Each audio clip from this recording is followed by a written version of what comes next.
Yo, what's going on, guys? How you guys doing? Welcome to my late night discussions. Um, it's me, AG, better known as Abridged Goku. If you're wondering why Goku is not up on the screen, it's because I purposely took him down because just to drive home the fact that I'm not gonna be in character for this live stream. I'm just gonna be doing this all out of character and just being my natural self. So if this is not your cup of tea, then I apologize, but this is how it's going to be for this stream in general. So if you have any questions, just address me any way you want. AG, Abridged, Goku, whatever you want to call me. But yeah, for this stream, I won't be in character. Yay, what's going on there, Lily Goddess? And Goku Red and Nate. How you guys doing? Thank you so much for joining and coming. I didn't know you guys were up this late. Hey, how's it going there, Assassin's Creed Fan 1?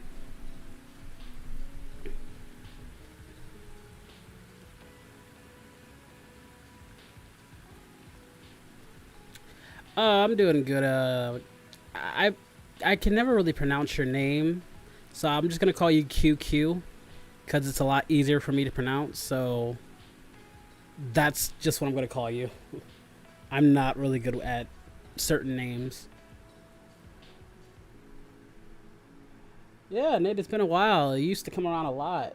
I don't see you that much. How have you been?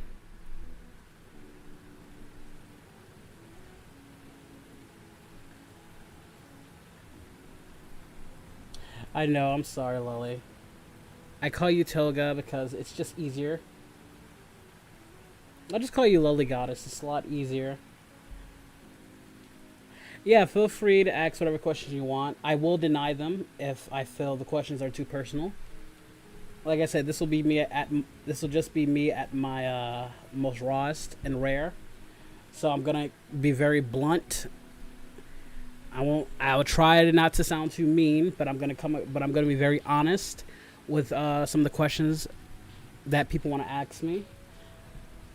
So, my recommendation: try not to get too personal, because I can get harsh when it comes to like personal questions. Hey, baby, bad bunny girl. That's quite the name. That is quite the name. But I like it. I like it. Really, Nate? What you been up to, dude? Yeah, you haven't been on in a while. What time is it in my country? It's like, what?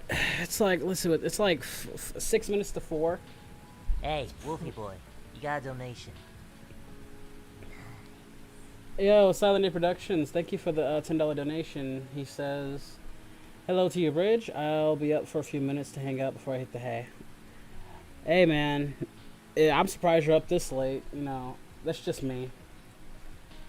Well, no, not blunt in the sense that I'm gonna be like a dick or anything. Just I'm gonna be very honest about questions that I like and questions that I don't like, because I feel like people will sometimes try to ask you more personal questions that really is none of their damn business. And I'm just like, why are you asking me some of those questions? It just gets weird when they try to get too involved into your personal life. I don't mind, like,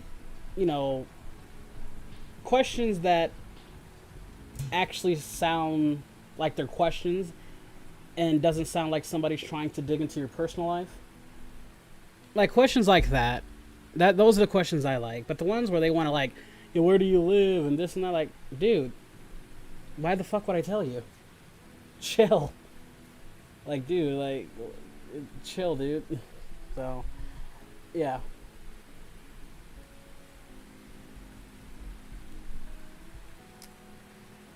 What's up there, Hazel? Hey, Night Slasher. It's 5:50. It's 4:59 where you're at. Best breakfast to have in the morning. I personally love to have bacon, eggs, sausages with grits, pancakes, and waffles. But if I like to condense it down, a bowl of cereal, some muffins, milk, maybe a croissant. I like a croissant too. That usually gets me going. Or just a bowl of cereal will do wonders for me. Yeah, I don't really eat breakfast or brunch all that much. I barely eat anything, to be honest with you guys. I only eat like maybe once or twice a day, because I'm so into making content. Sometimes I just forget to eat. It happens. It actually happens a lot. Yo, Speed Demon, this is your first time here. You like the pancakes. Alright. You haven't had grits in a while? Yeah, my grandma used to make grits all the time when I was younger. She had the best. My dad still makes it, and his cooking is kind of like hers, so it's more or less the same. Well, that's cool, Devin Noob. That you're friends with 13 Blissful. She's a great content creator. Do I always enjoy Prince Vegeta's sometimes whenever I'm bored? Yeah, I watch his content every now and then. I'm a follower. Well, they better not get too close to you. Hey, thanks for the follow, Psycho Smile LOL. But yeah, to answer your question, QQ, I enjoy Prince Vegeta's content like everybody else. I was just like you guys, a fan in the comic sections, like how you guys are fans in my comic sections. Well, I was a fan in his comic section, so I watch his content like all you guys. I don't comment on them because I don't like to comment all that much, but I watch them. Whatever I find entertaining. Like, I don't watch all of his videos, but I watch a good chunk of them. Hey there, Psycho Smile. Also a first time viewer, huh?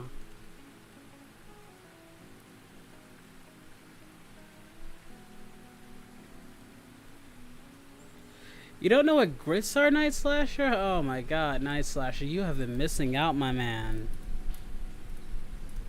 My man don't even know what grits are.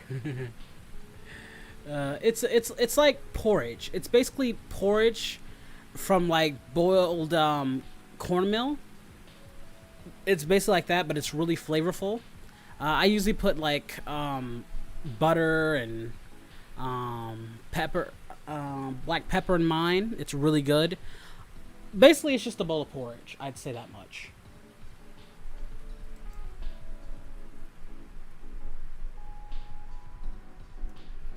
But it's delicious. I love like combining the grits with eggs and sausages and bacon. Oh, it's delicious.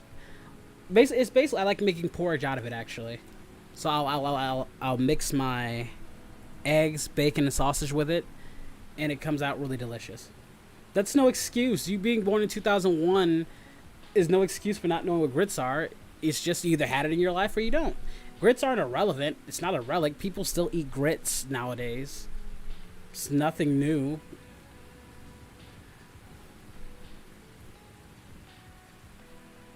I mean, one thing if you just say you just didn't like grits, then I can understand that. But not knowing what grits are, I'm just a little...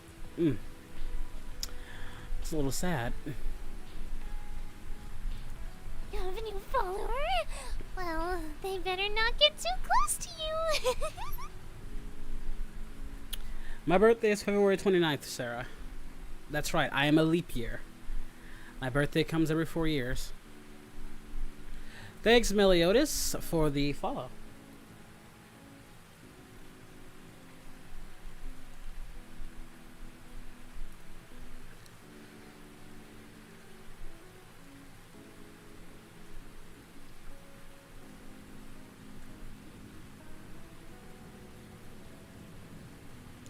Have you ever slept so hard that you just decided, hey, I'm gonna go back to sleep, and you go back to sleep for 5 more hours? Oh yeah, I have some sleep issues, so sometimes I'll wake up in the night, in the middle of the night. I'll toss and turn, and then I'll just fall right back to sleep for a couple more hours. Or there are times where I get a good amount of sleep, and then I wake up and I still don't want to get up, and then I go back to sleep, and then it's like 5 in the afternoon or something. It's crazy, but yeah, I've been there. I have definitely been there. Cheese on grits for you, mixing the eggs with the bacon pudding. Not a snack, sweet pudding. That's interesting. I wasn't really much of a cheese person. I've actually grown to like cheese more and more as I get older. You know, basically, cheese wasn't. It's funny. I say I don't like cheese. I kind of. Well, I grew up eating hot Cheetos and Doritos, and that's cheese in it. But like actual cheese, I was never into. Like I never had cheese on my burgers and stuff like that. I grew to like it as I got older, though. So I've been coming around to liking cheese more. But as a kid, I barely wanted to touch the stuff, unless it was like chips or something. Then that was something else.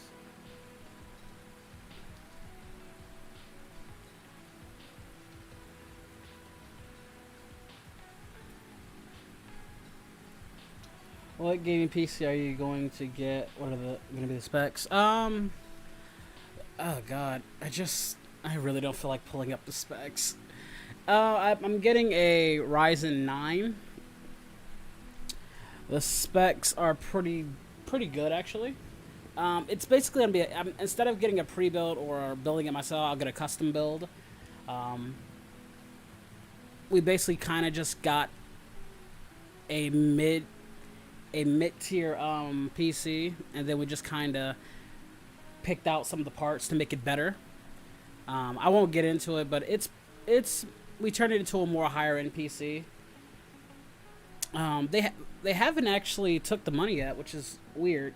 I've already placed the order, but they have not taken the money off yet that we raised to get it. So I'm still waiting on them to hit me back up and let me know. Because I guess they have to find all the parts that we suggested for the PC. All I know is they said it will be done early July, early next month. But they haven't taken the money off yet. They haven't given me any updates. So I'm just waiting patiently.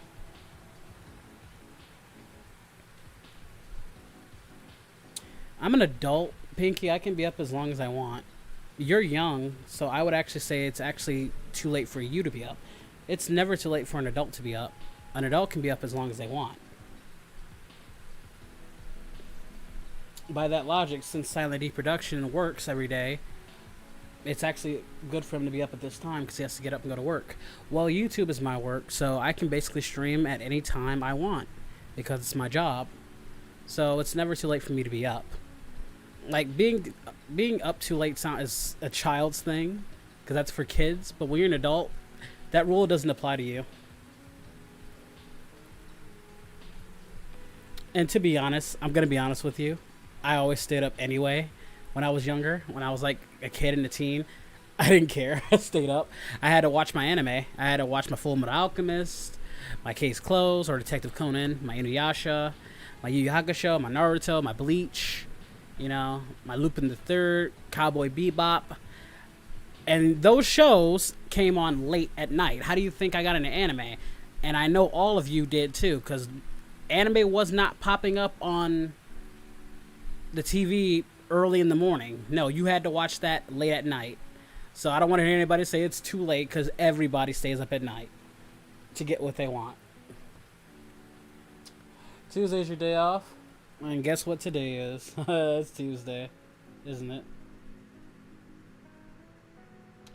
Good one on you, Silent D. Good one on you. Am I going to play the new Demon Slayer game that comes out? No, because I've never watched the anime.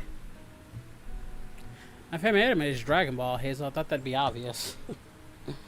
Kind of obvious that Dragon Ball Z is my favorite anime of all time, or ever.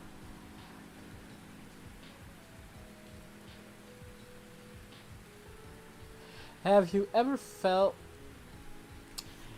Have you felt like your arm or body part gets possessed in the morning when you sleep on it? No. It doesn't feel like it gets possessed. It just gets really numb. I have a tendency to sleep on my side, so basically whenever I sleep on my side, my arm doesn't feel like it's gonna take it over. It just feels dead. It feels very brazen. When I touch it, it doesn't hurt, but it feels, the numbingness feels weird and slightly painful. depending on how long I slept on it. Then I'll try to stretch it out. I'll try to work it out. I'll wibble it around. I'll just do anything I can to get the feeling back into it. Because when I move it, it feels weird, and it doesn't feel right, and it's just, I don't like it. That's all I can say. Yeah, but I only watch Boomerang for the classic cartoons. I would never watch for the anime. I usually watch Adult Swim or like 4Kids or stuff like that for the anime.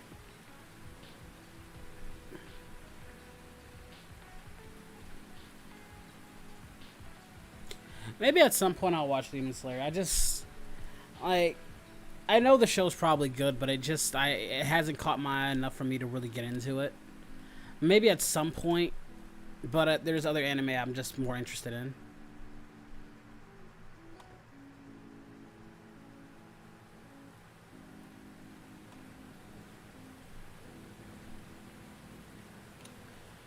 Well, have a good night there, Bad Bunny Girl. Astro Boy was great.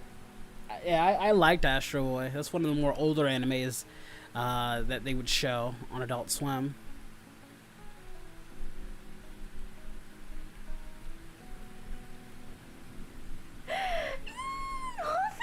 You got a new subscriber! Yay! Well, Ed, Edd n Eddy gets talked about plenty of times. It's just Ed, Edd n Eddy had its run. It's still the longest running cartoon and most popular cartoon on Cartoon Network they ever produced.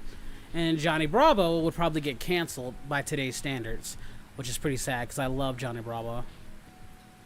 I'm pretty sure there's a reason why they don't talk about Johnny Bravo.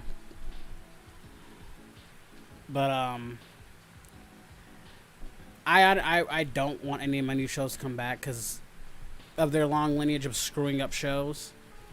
I'm actually happier. You know those old saying how we yearn for our old shows to come back? I don't. Unless like the right people are involved, I really don't want any of my old shows to come back just to get ruined by the new generation of producers who just want to use it for an agenda.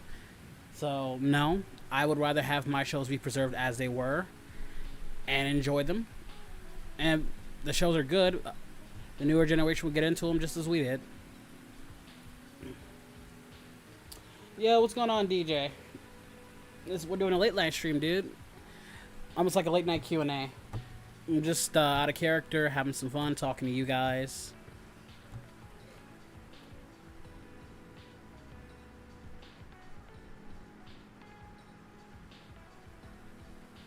Oh, there's a lot of shows that there are some shows my thing is you know what I wish they would do? I kind of wish they would reboot some of the shows that never really got that chance.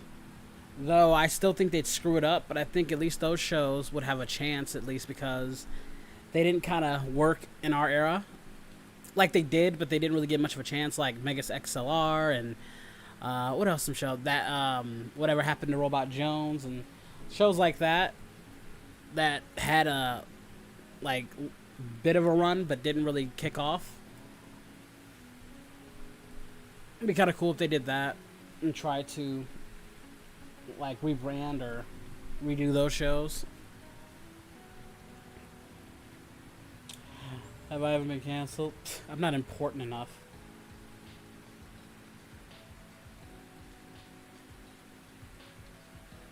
Hey, Connor. I'm doing pretty good. Have I ever watched Blaze Blue? A little bit. I'm not gonna call myself a fan or anything, but I've seen some episodes. Yeah, I remember Beyblade. Drigger's my favorite.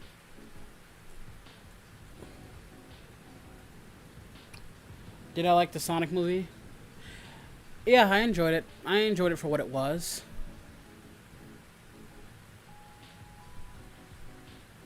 I did enjoy it for what it was.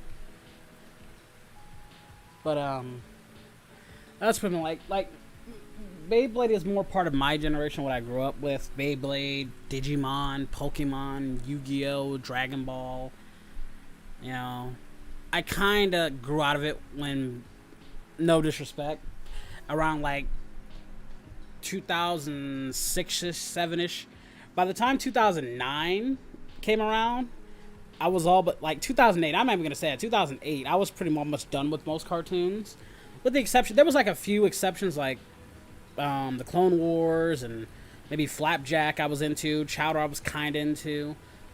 You know, I thought those were okay, but did not hold a candle to my to the older ones. But I couldn't get into Byakugan or Duel Masters and all the live action stuff they were coming out with. I just couldn't get into it because I've seen better.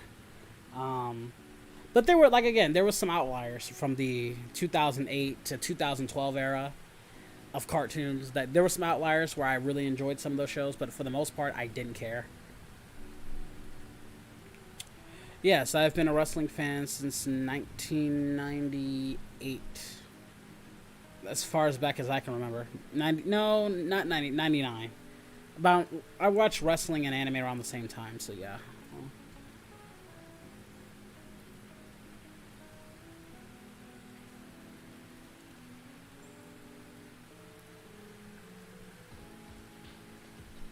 Adult Swim was Hazbin Hotel before Hazbin Hotel was before Visipop was even thought of. But no, I think Hazbin Hotel would be a good fit for Adult Swim if they really wanted to, but who knows? You know, who knows? My favorite anime, once again, is Dragon Ball. So for those of you guys who are new, that is my favorite anime of all time, Dragon Ball Z. I thought that would kind of be obvious, but you know, just to let you guys know, so everybody knows. Did I ever watch Trigun and Outlaw Star? Yeah, I saw those. I think I was more into Trigun for a little bit. I'm not gonna say I thought Trigun was the greatest thing ever, but I just remembered enjoying it along with Outlaw Star. I was really into Fooly Cooly. That's another Fooly Cooly and Golden Boy. Oh boy, Golden Boy. Those are some memories for my 12-year-old mind.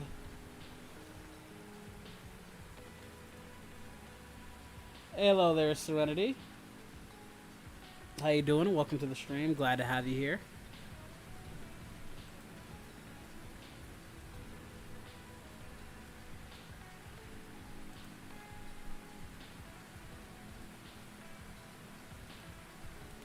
Well, we had probably, in my opinion, the golden age of cartoons. Because we had so much cartoons out there. From 4Kids, Nickelodeon, Cartoon Network, Boomer. There was so much content out there. In the mornings, I had, oh my god, I could go through so many. I mean, they were, like, Nickelodeon and Cartoon Network were really competing with each other. I don't know if any of you guys are old enough. For anybody who wasn't born after 2004, when Cartoon Network was able to play some of their, they were able to play a commercial on Nickelodeon, which was like the craziest thing I ever saw. When Nickelodeon, like, for any of you guys who are old enough to remember when you guys saw Double D, like, announcing Cartoon Network on Nickelodeon, it was like the craziest thing ever. I forgot when they did it. It was somewhere in 04, I think. But I remember that vividly. It was one of the greatest things of all time. And, yeah, that was an amazing moment where I'm never going to see that again. But, yeah, so much content we had back in the day. Teen Titans, Dexter's Laboratory. So, I'm not... Dude, there's so much content, I'm not going to get into it.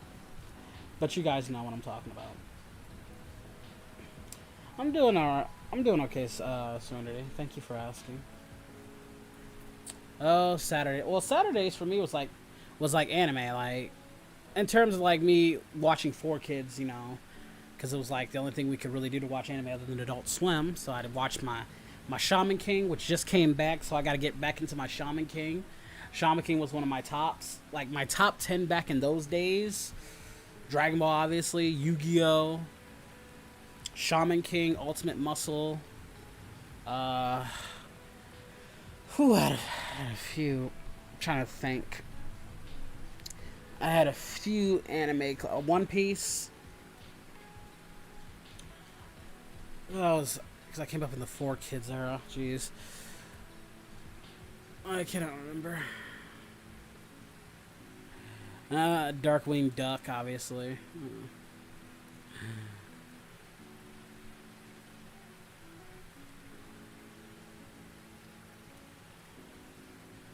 Well, happy early birthday to you there, Storm Pony.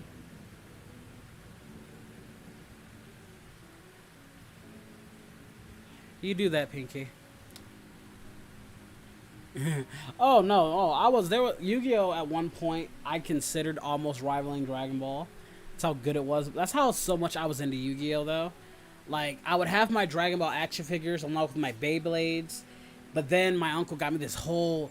I'll tell you a quick story, guys. A Yu-Gi-Oh! Story. So, I'd say this was around 06, 05, 06.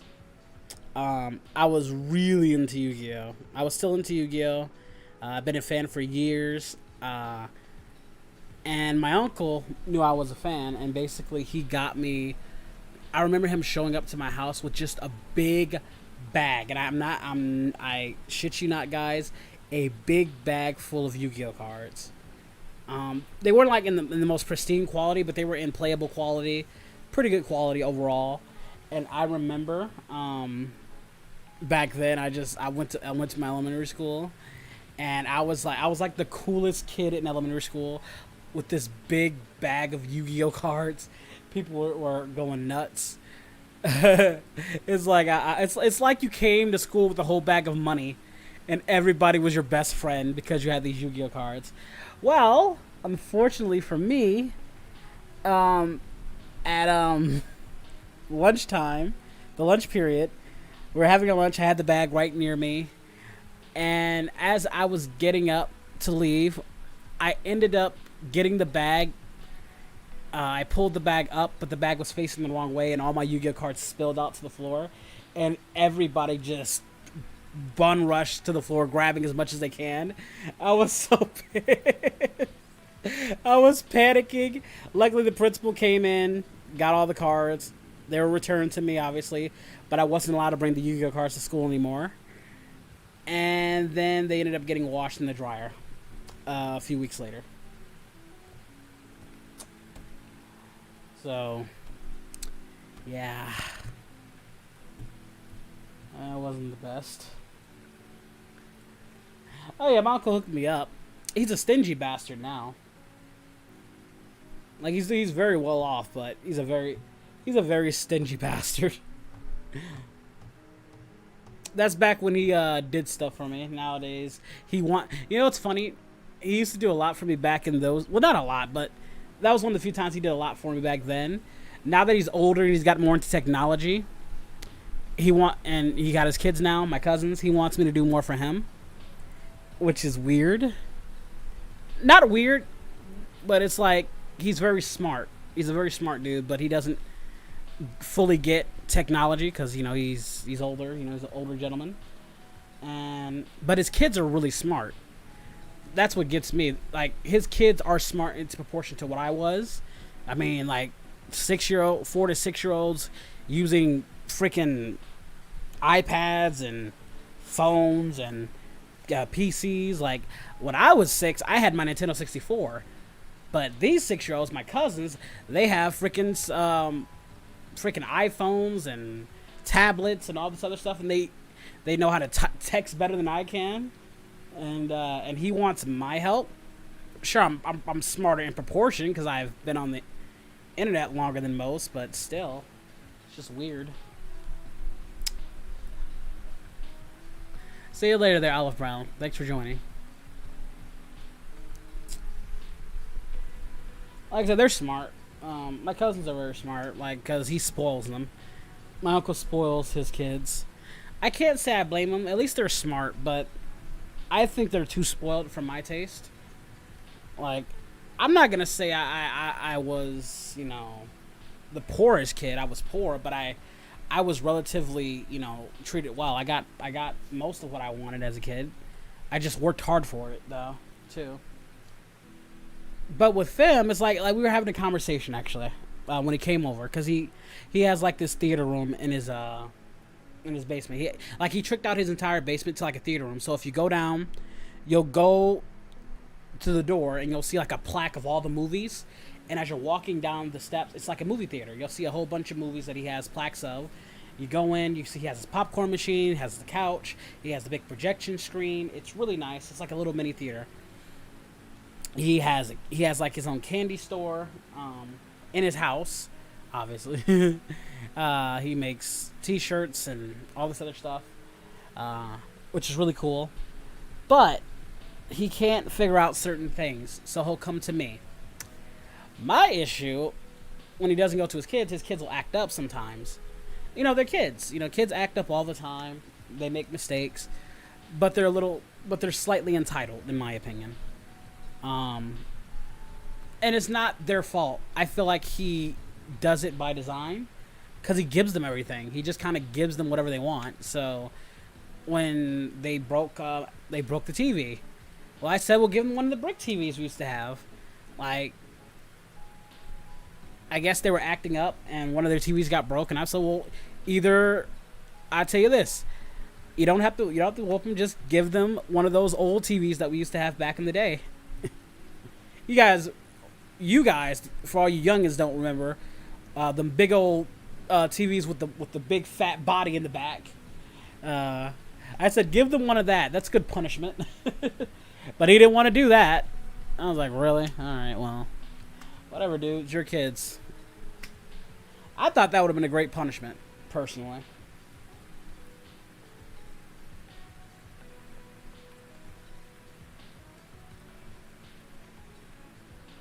Well, what can I say? It is what it is. Different generation, I say. Have I seen OG DuckTales? Of course I've seen OG DuckTales. OG DuckTales was great. Well, what can I say?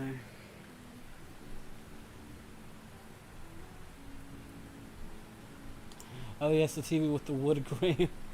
I had like one of the old TVs with like the VCR tapes. One of those. The TV VCR combo. I had those. I had the really big fat ones that was a struggle to put on the top of the shelf or the top of the dresser.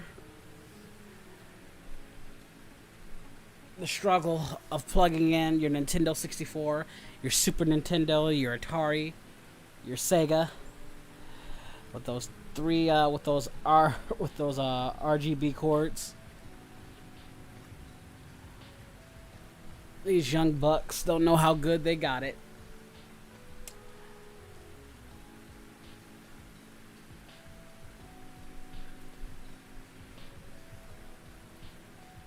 Cable boxes. Remember when we had Insight? Remember Insight, guys? When Insight, before it became Comcast? I used to love their on-demand games. I used to play Blackjack. It was this crazy robot that we play against. This crazy Blackjack robot. And he would always mock you if you lost. You know, I have Blackjack. You don't. I win. You lose. Ha, ha, ha. And which was crazy to me that's how far technology had come, that I was playing video games with my remote control. And this is like 2004, 2005. No, 2003, I think. But yeah, it's to that era. But then Comcast came along and just blew everything out. Yeah, I used to have a TV VCR combo, also a DVD VCR combo, which is really cool. I thought that was progress because the struggle of taking those tapes out, rewinding them, and fixing them, or like when you pop the tape into the TV and the tape gets like all mixed up. So if you have like a combo, you can pop up the back of the VCR combo and see what's going on with the tape, and you can like readjust it because sometimes the tape will get stuck, the film will get stuck in between some of the systems inside of it. I'm showing my age, aren't I? What is my favorite game today to play? I don't know. I don't really have a favorite, to be honest with you. Video games, I've gotten less and less interested with each generation. The greatest era, in my opinion, was the PS2 era.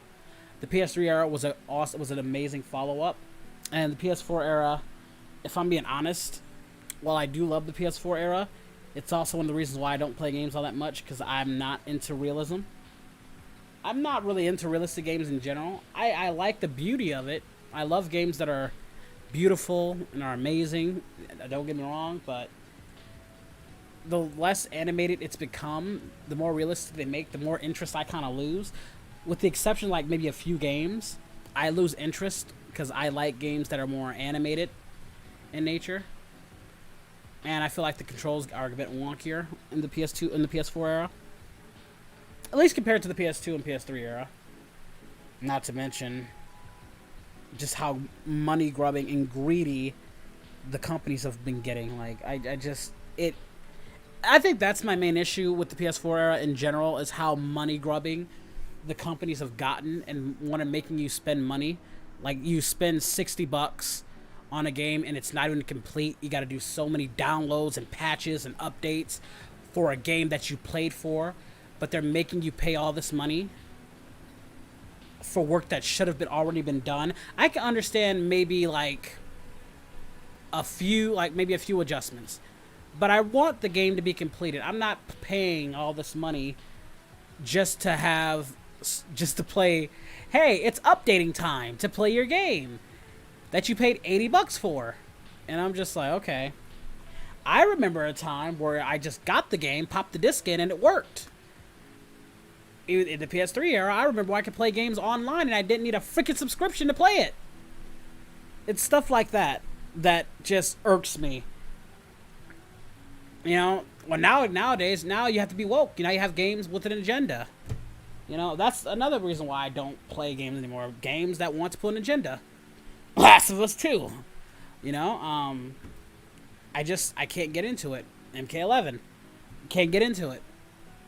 Too much pandering. I hate games that pander. And if you're going to pander, I'm not giving you my money. So, like, when people ask me, you should play this game or this game, I'm going to be honest with you. The reason why I don't play those games is because I don't like them. I just don't want to hurt nobody's feelings. If they like them, that's fine. But me, a lot of these games that I have to genuinely like them, genuinely be into it, and genuinely want to play them. I'm not going to play a game because it's popular. I have to genuinely want to play it. Like, Resident Evil 8, I was genuinely excited to play it because I genuinely wanted to play it. I didn't just play it because it was popular. I love Bloody Roar. The Bloody Roar franchise was great. But if I'm not into it, guys, I'm just not going to play it. I really don't care if people come in for those gameplays or not. I play them for myself. I play Kingdom Hearts because I like it. I play Mass Effect because I like it. You know, I'll play Five Nights at Freddy's because I actually enjoy the story. I play Outlast because you made me, but I ended up liking it at least. Stuff like that.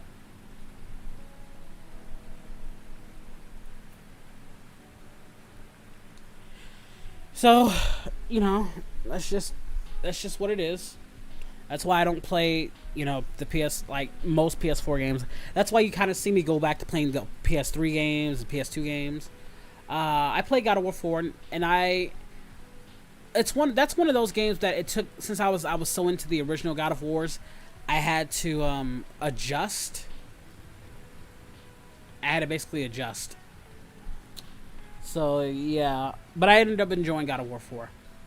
If the battery dies in your PS3, if your battery dies, then your PS3, then you're locked out of your downloads.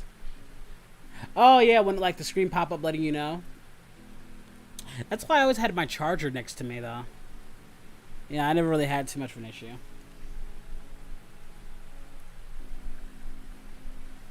But yeah, I enjoyed the PS3 era, though. I thought the PS3 era was a great complement to the PS2 era, but it cost a lot of money. Like, I don't know how much the PS3 cost when it came out for you guys. I heard it was $400 for you guys.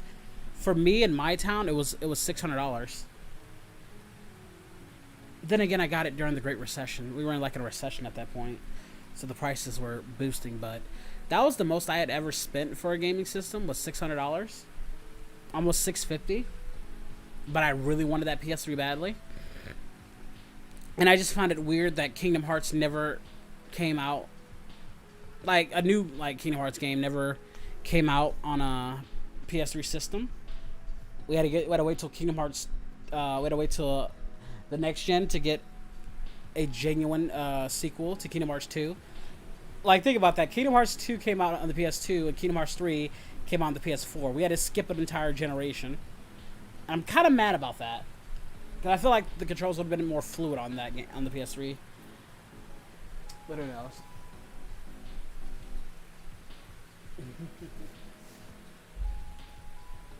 Maybe I should replay Kingdom Hearts 3 for you guys. I know you guys want me to do it. Yeah, I know you guys want me to do it. I never finished it, so... Sea of Thieves is doing a crossover prior to the Caribbean movies. Your thoughts? I've never played Sea of Thieves, so I have no opinion on it, Brian. I really... So, I have no opinion. It's been real... Alright, Silent D. Thank you for staying with me this long. It was a pleasure having you.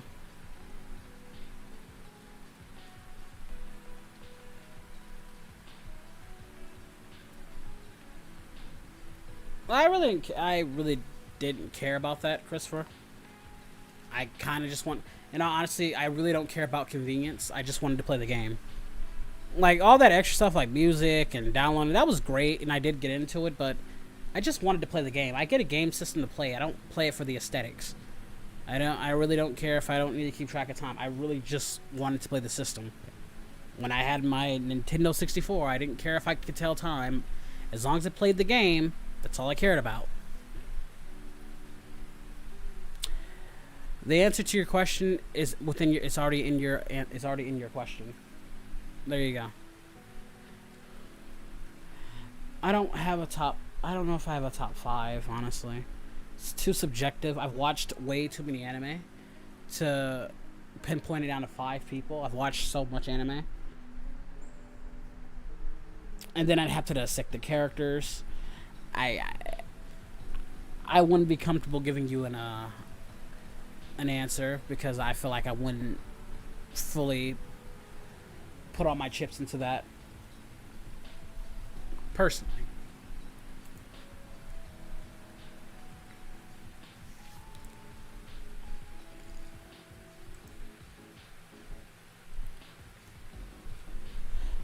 The Halo era. Fun fact, I was more into the PS2 era, but Xbox was like the first of that next gen, of that next generation that I was really into. I wanted the PS2, but I couldn't get the PS2. Oh, you're fine, Gogito, you're fine. Anyway, I wanted the PS2, but I couldn't get it. So I ended up getting the Xbox because my brother's friend had to get rid of his, so they gave it to me. And I ended up playing Halo. And I was not an Xbox fan. I was not a fan of the Xbox. I hated the controls. I thought they were too big and too clunky for my taste. You know, my dad was into Rainbow Six and stuff, so he got into it. But me personally, I was never really into the Xbox, in all honesty. But then I started playing Star Wars Clone Wars, and I loved that game. Thought that was really fun. Tetris, that was really cool. Halo 2. That inspired a generation of shooting. Really got into Halo 2. Still one of the best shooters I had ever played. Oh boy, the struggle. Have I ever seen Code Geass and what I think about it? It is an amazing anime. That's my thoughts on Code Geass. I watched it maybe once or twice. That's all I needed to do was watch it once or twice. And I'll never forget it. It was a great anime. Loosh. My man. Yeah, that was quite the anime. That's all I can say. It's a great anime.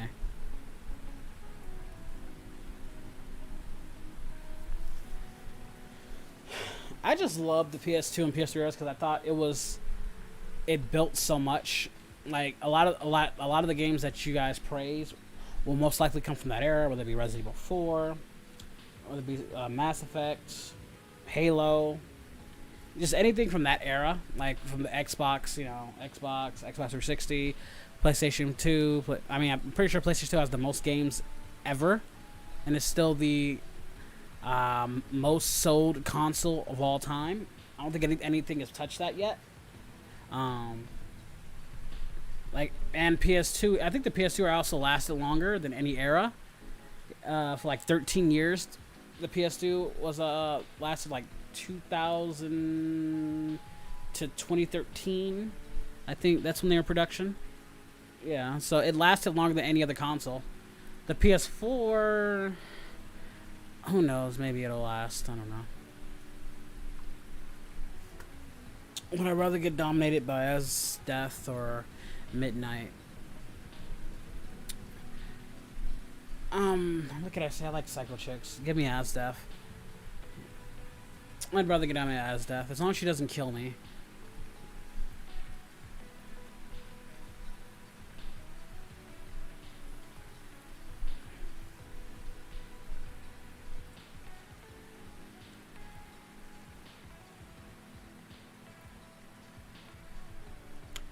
Yeah, I played a lot of Mortal Kombat.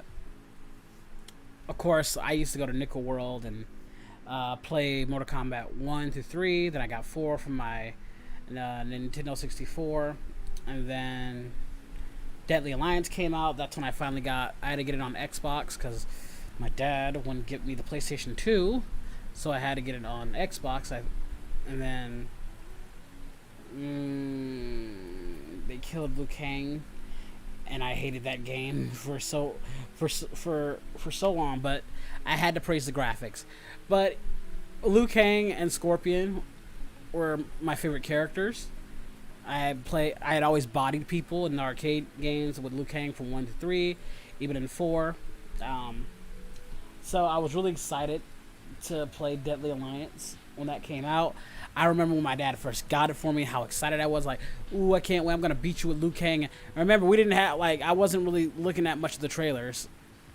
I don't even think they really, if they promoted, I really didn't see it much, personally, when Mortal Kombat Deadly Alliance came out.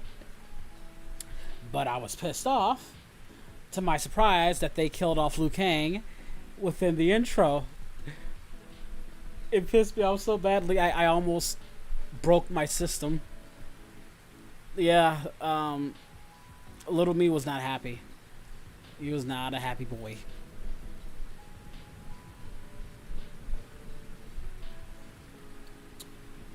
Hey, Battlemore, how you doing? Welcome to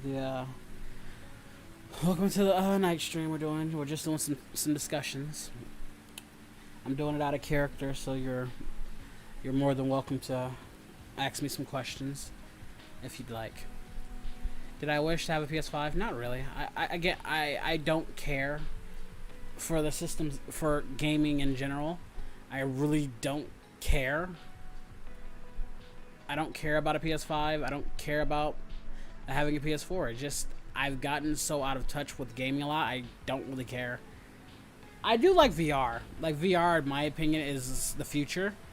I really wanted to get into VR more, so I think that's more of my speed. Plus, when I got into PC, it was kind of just over at that point. I knew my console days were over the moment I started playing on PC and noticing all the different stuff you can do. I can play games from my childhood. I can mod. I can do so much with my PC. I knew my console days were over. The only way I would even possibly get a PS5 is to either spite somebody, or if you guys made me get it. Like, you guys donated so much that I would have no choice but to try and find it. But I'm not going to get it for myself because I just don't care. So, you know.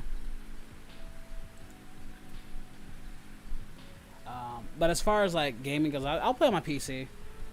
That's why I can't wait for my new PC to come out so I can start doing some more stuff. I want to start doing VR stuff. Maybe VTubing stuff with you guys. It's plans in the future. I want to start doing more of that. I want to do Subnautica. I really want to go through Subnautica in VR because I feel like we'd have a good time. You guys would enjoy watching me explore and then me suffering. I think it'd be great. Life is pretty... Well, in all honesty, life is shitty. All things considered, what we're going through in this pandemic. It's kind of shitty, but we're making the most of it. But yeah, as far as my VR stuff, I really want to do that, playing more VR games. You know, I got quite a few games for them, so I kind of want to get more into that. I want to do VTubing stuff because I know you guys really want to see. I know you guys don't want to just see a picture up. I know you guys want me to be more interactive, so maybe I'll start raising more money for that. But yeah, I think VR is definitely future. That's like when it comes to gaming, I'm leaning more towards into that era and doing more stuff like that. So I hope we get to do more of it.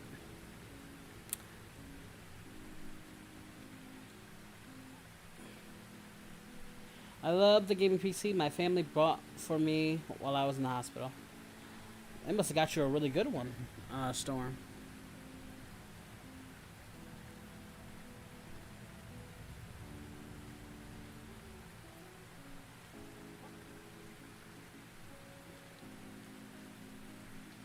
Yo, what's going on, Anime Gaming? Welcome to the late night stream. It's actually the sun's starting to come out.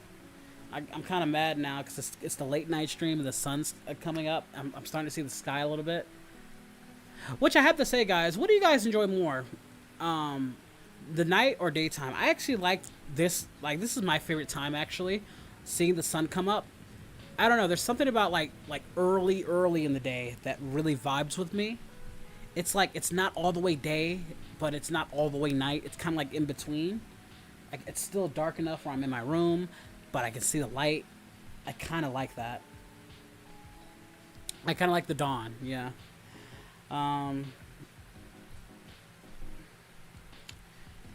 If so, you would have everything for VR. What would you start with? If I had everything for VR, I'd have to get the Oculus Quest. That's what I was recommended to get the most of, is the Oculus Quest. I'd want to do more interactive stuff, so I'd have to get money to make a custom Wolfku model. Because that's what I'm going to go with, guys. You guys are going to want an adorable Wolfku model, so I'm going to have to commission somebody to make that. Then I'd have to get, like, these full body...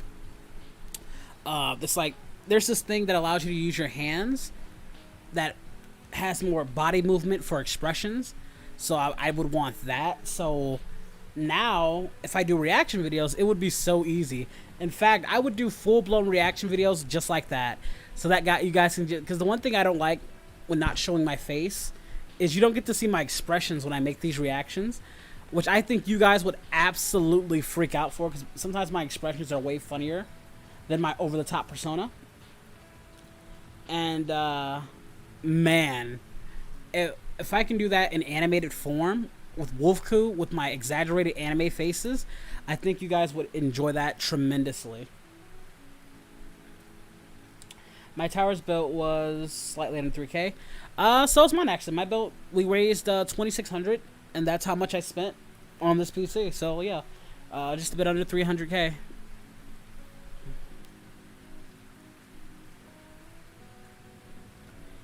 I don't know, Jarvis. Some of those I don't even. I know Tournament Power. I know the Akatsuki. I know Night Raid. I don't know what the other one was. So better group in terms of like what they did and how cohesive they was. The Akatsuki, the most powerful group, Universe 7. The most courageous, I'd say Night Raid, and I don't know. If you're talking about like teamwork, then the Akatsuki was the best. If you're talking about the most courageous, then Night Raid with their cause, and the most powerful is Universe 7. But Universe, yeah, then there you go. Oh, I don't have it now, Battlemore. They haven't even started making it yet. Like, they haven't even took the money yet, Battlemore. I made the order, but they're still trying. I guess they're still trying to get the parts and stuff. So, like, I don't have it until I have it, basically. And like, it's not done yet, guys. So, like, when we built the PC, I still have to. There's still a little bit more money I have to put into it. I'm probably going to have to spend another $200 to add more RAM to it. And there's this other thing I'm supposed to put into it. So, even then, I'm going to have to go out and get some extra things for it, which won't be a problem. So, really, the PC overall will be like $2,800, but that's fine. That's perfectly fine.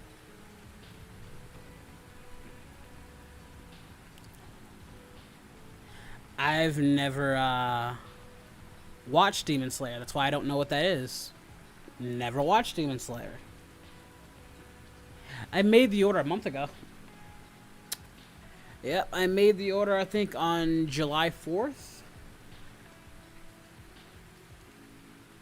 Not July 4th. Not July 4th. May 4th. Sorry. May 4th. Not July 4th, May 4th. July 4th is when I'm supposed to get it. May 4th is when I did it.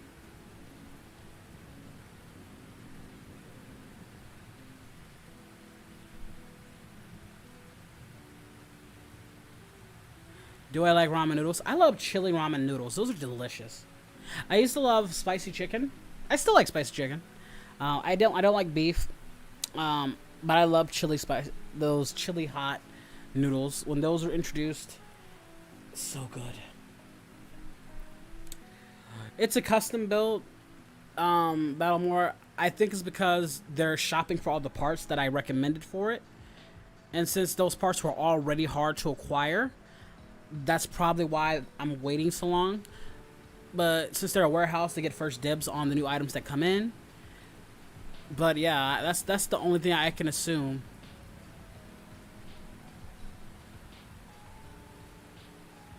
But hold on, let me see if I can find. Let me show you guys. I'll show you a picture of the noodles I'm talking about.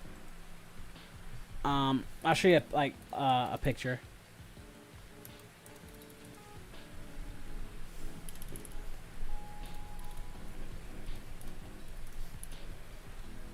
Let me see if I can find the packet for you guys. It was shitty ramen noodles. They kind of been changing. They've been changing the flavor.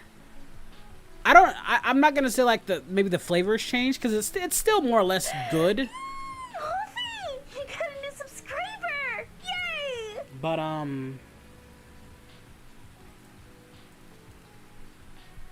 basically, okay, so right now these are the current version. This version was the one I ate. Like right here, this version was the one I ate when they came out. That extra hot. I honestly think they were extra hot back in these days. It's still kind of hottish here, and they still taste pretty good. The flavor's still there, but it's not as hot as like when it first came out with this packet. And like these are like 25 cents, so I would down so much of these. Guys, the heart attack, the heartburn was real. But then they kind of got generic. Even the packaging has got more generic. Even the color, look at the color of it is not even as enticing as these, which is pretty, yeah. But still, those are the ones I ate. And yeah, I miss those ramen noodles.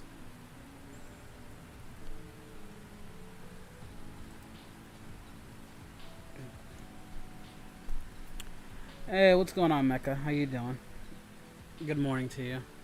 Or let's see, what is it like? You're like 6 hours ahead, so it's like freaking almost afternoon for you or something like that. I don't know.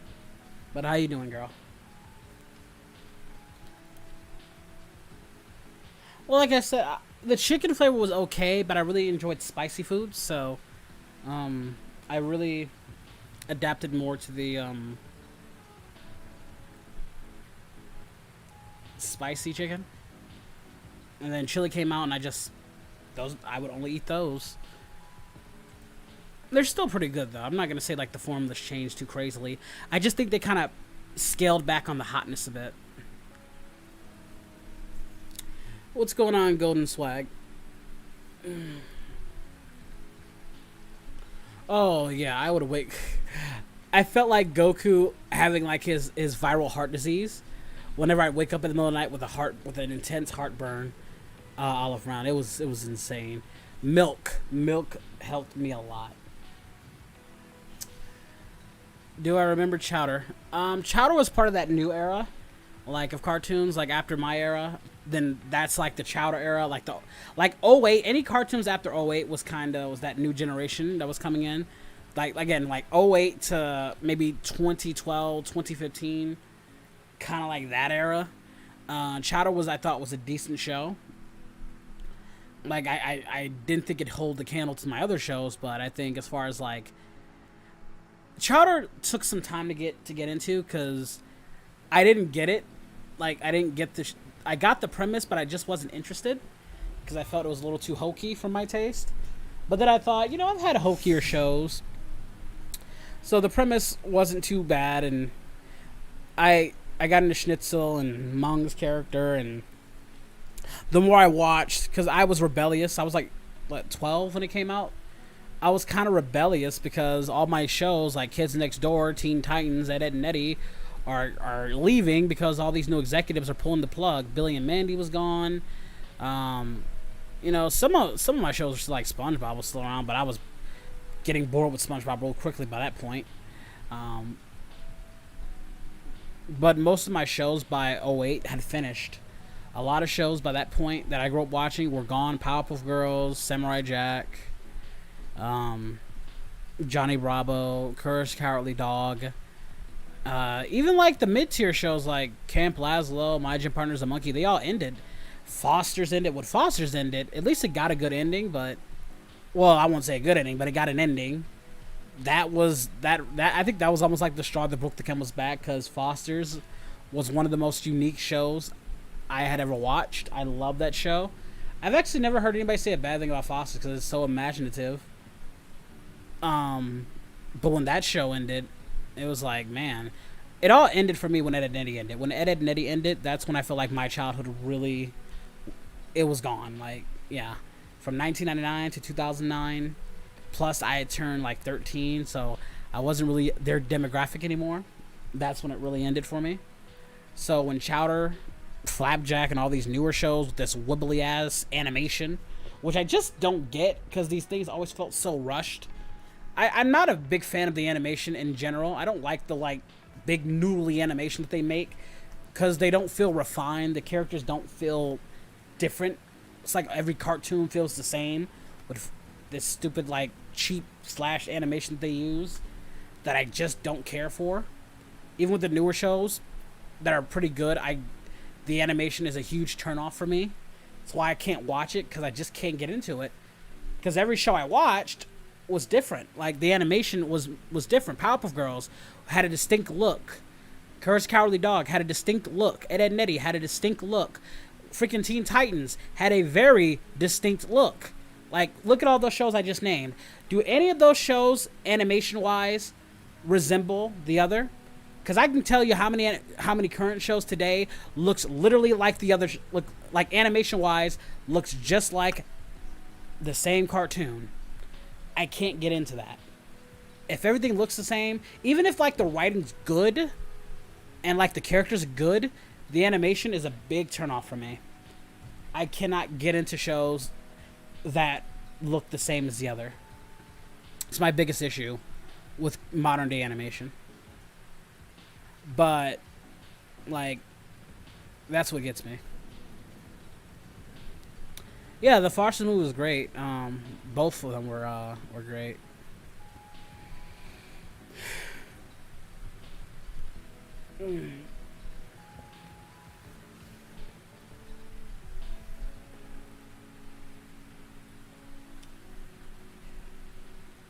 Well, that's because if you noticed how they look, they all look the same. Animation-wise, everything's so slinky. Everything's over the top, wacky, because they don't know how to appeal to kids. They think kids have the most dumbest attention span. And to their credit, some of us really do. Some of us will just watch anything. That's why they make the Powerpuff Girls the way they are. Dumb, exaggerated, no character, over the top. Same with Teen Titans Go. Over exaggerated, everything is just colorful. It's like they're just putting colors on the screen, and parents are just leaving their kids to watch it. You know how they say TV watch your brain? Well, those cartoons will watch your brain. And I'm just like, ugh, I just don't care for them. They all look the same. And you can tell the show is distinctly different from how the originals were. Teen Titans, more serious, more story related. Still were cartoons. Still had funny moments. Still had great. Still was very cartoony, but overall was more mature. even Powerpuff Girls, blood. There was blood. There were deep themes. There were funny moments, but it was still a cartoon. But they don't even care. I don't even think they try anymore with some of these. And even the ones they do try, I just cannot get into it. I can't get past it. Like, everybody, like, keeps telling me to watch Rick and Morty. Dude, you should dude, if you're an old school, you'll like Rick and Morty. You like Rick and Morty. But Rick and Morty's animation style, I cannot get into its animation style.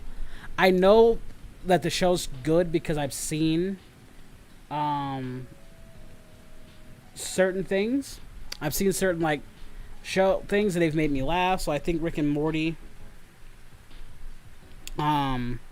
could possibly be something I would get into, but I can't watch it because its animation just turns me off.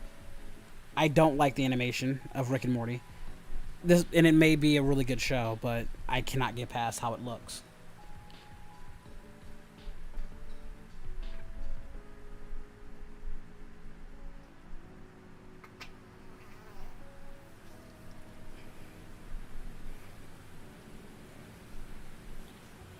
Hey there, Snook. Yeah, they're making like a live action Powerpuff Girls because that makes all the sense in the world. I don't care. Yeah, I really don't care. Like, I see people fighting over it on Twitter, and I just nod my head. I'm just like, really? If that's that, we're now to the point where now they're live action, they're fully grown adults, and they don't even have the same skit. I don't care. I don't care. This is why I just go back and watch my old Powerpuff Girls, because I don't consider anything after the OG Powerpuff Girls. I just don't consider it the Powerpuff Girls. I just don't, because it's not. So, you know, moving on. You know, that's all you can do is move on. I give it the Star Wars trilogy series. I pretend it doesn't exist.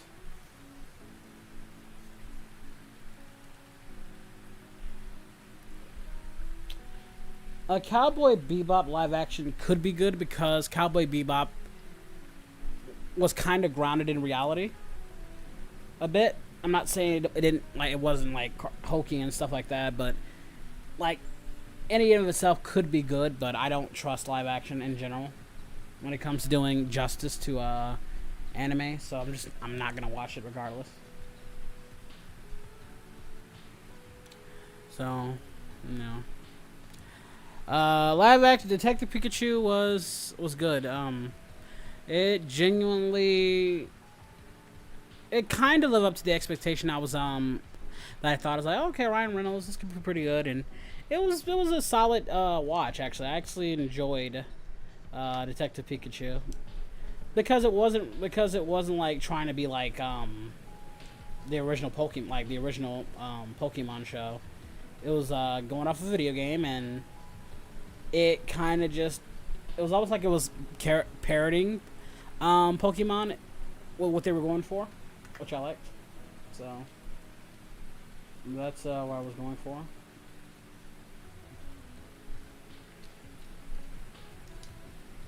I wish they did Star Wars like how they did with the Old Republic. The animation is stunning. Yeah, that's a lot of money. That's a lot of freaking money. I would love to have a TV show like that, but... And you would be right. You're absolutely right. And let's be honest, they could. It's Disney. They put millions and millions of dollars into these live actions, but they won't fork over the money that they could spend on that money for the animations that they use in the Old Republic. Well, one, Disney doesn't own BioWare, so they'd have to... Like Disney doing that, they would have to concede that BioWare makes better content than them. And they never would do that. It's not like BioWare's like at its peak neither. BioWare's doing some downright stupid stuff too, but they're not screwing it up to the level that Disney is. They can still make competent stuff when they want to. But I agree, Battlemore. Like, hold on. Actually, since you brought it up, let's actually watch. Let's watch a film. Let's watch some animation from BioWare, Star Wars, The Old Republic, and just marvel if they did things like this. Let me get a short one, a short cinematic. It's a really short one. Let's do Deceived.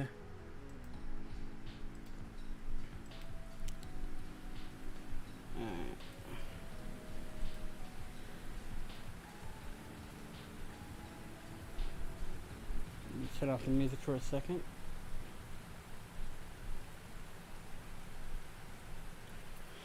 You guys can watch this.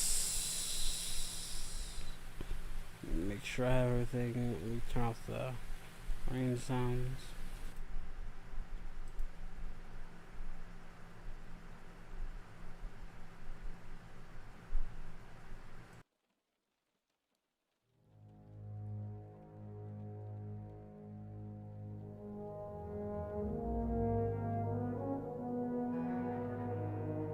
By LucasArts.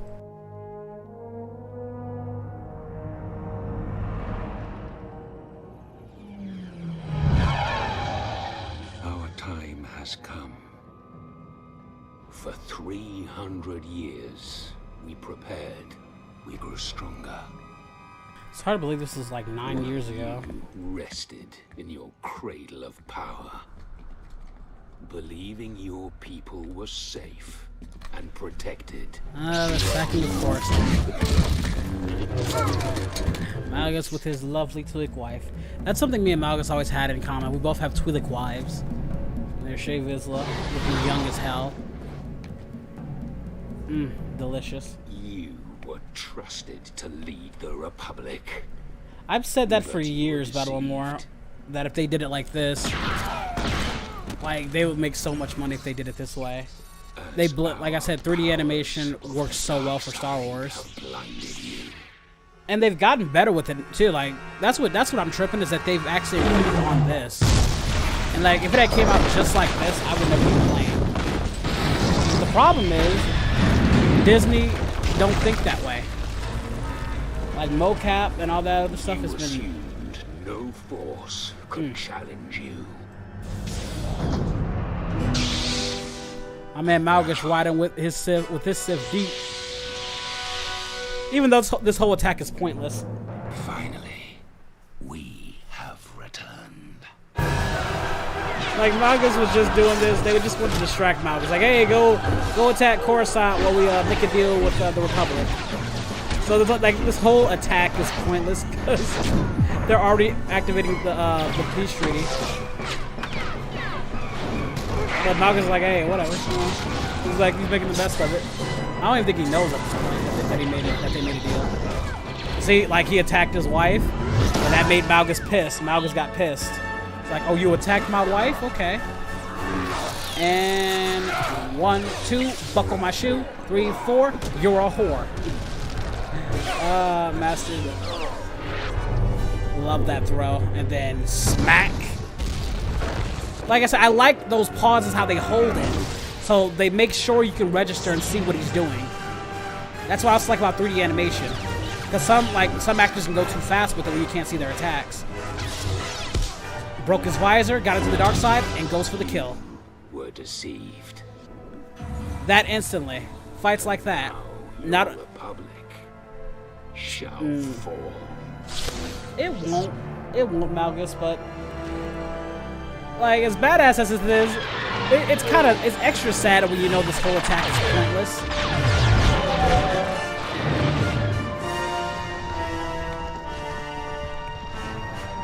They can make any series out of this. I wouldn't like. It doesn't even have to be this era. I'd go to the Dark Bane era, the X-R Kun era. Like I could go to like many different eras with this animation style, and people would be happy. But it has to be good. The story has to be good. It has to work. If you're gonna do stories like that. So like here, let me go to the more recent one, just to show you how much they improved on their mocapping and animation. Let's go to the one with our girl Valen and Senya. Like, if they would have just did it with that alone, I would have been fine with it. But the fact that that they've improved so much is what I really enjoy.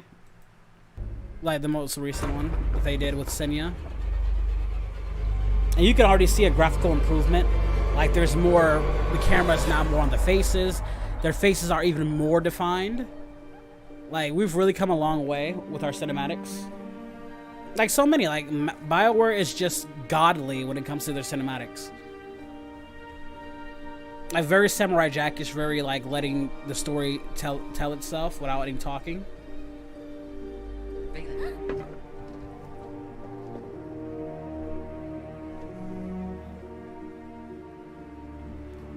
Like if people didn't know any better, they would think this game came out like today, and this was a couple of years ago.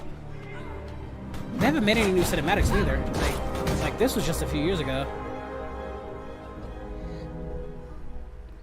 I feel bad that I tried to get in Senya's pants in the game. And then Valen's. I kind of felt bad. Not really.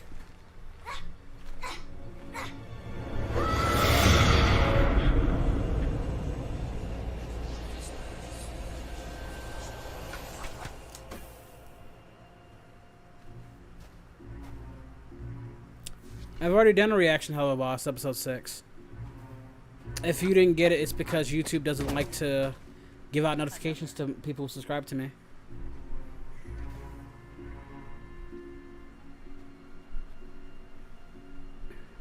Fight.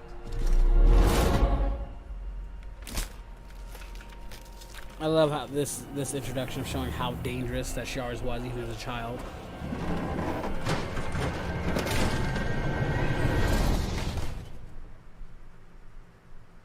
Of course, Papa Valkorian's like, well, she's very dangerous. And you gotta go, Miss Senya.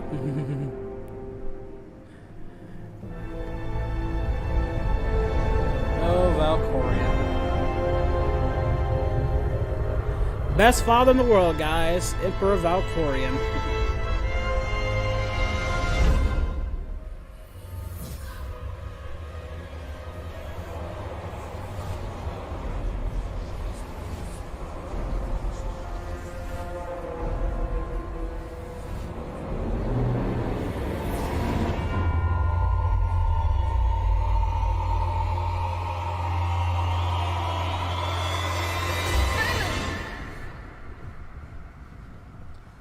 Tenebrae, Valkorian, Vitiate, whatever you want to call him.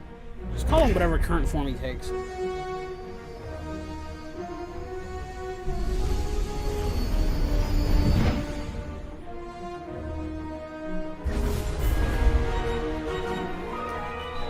Sylvia tries to take her baby home. Though she might not want to go at this point. But she also have to feel sorry for her because she couldn't even save Vexen and Arkin. So she already couldn't save her son, so her daughter's all she got. And like I said, look at this you can tell this is all mocap too and how they're doing this. I always love how the rain hits their lightsabers. Like you're seeing actual animation on the hair. Like you're seeing like water, like the rain particles are on their body. I love that. Like look at that. That is beautiful. Stay behind me. That is, and the fights are actually more realistic now. How she swings her blade. There's like the choreography is not as cartoonish. Not that I, didn't hate the cartoonish, but I like what they're doing here. It's very realistic.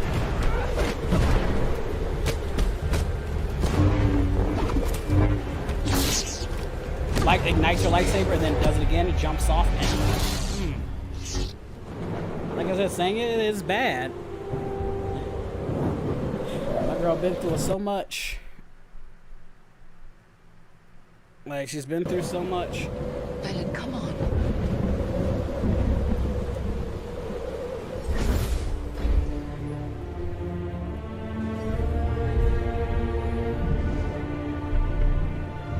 Knights had to get her knights. Yeah.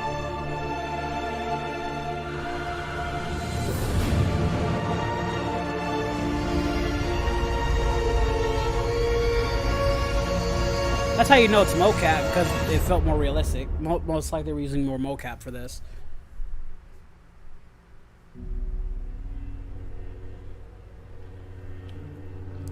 I like how this is most likely just maybe like this is probably during the time we're still frozen in the capsule. I'm pretty sure it was confirmed. This is like around the time we were frozen in the capsule. We're still in like stasis. And she's just seeing all of that Valen has been doing over the last, what, like 10 years? 10, 13 years? Then a minute.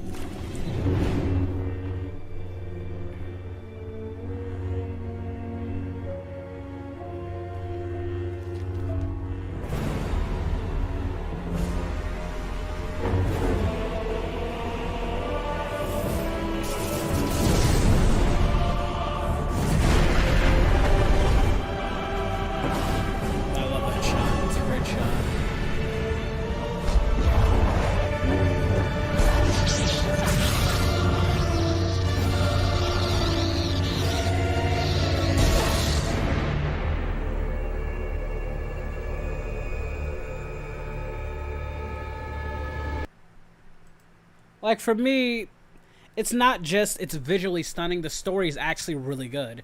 Again, I don't like visual. The placing on this list is. Yeah, let me take that off. Visual storytelling is good and all, but if the story isn't good, why would I care?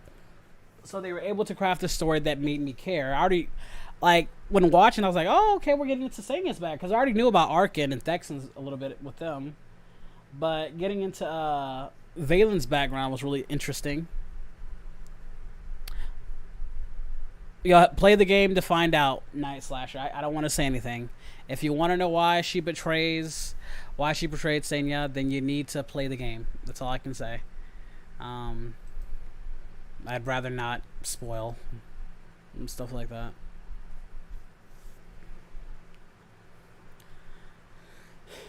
But yeah, Knights of the Eternal Throne was like going through that entire freaking storyline. I had to deal with the dad, and then I got to deal with the children, then I got to go back to the father. And, oh my god! All right. What are you bleeping for, Mecca? I don't know what you're going with that. All right, any more questions, guys? While we're doing this, as I said, I'm out of character, so you know, ask whatever you want. And I'll be honest with you. Yeah, it's free. It's free to play. Honestly, you're better off getting the subscription. And I say this because once you get the subscription, you're probably never going to want to do free to play. Because they kind of nerf everything. Which I understand why they did that. Like, once you start doing the free to play, it's actually much better. It's kind of recommended. But well, actually, I don't know. Actually, maybe you shouldn't get the, because it would probably make everything too easy for you. I don't know. I'm not in character UI, so I don't know why you're asking me that.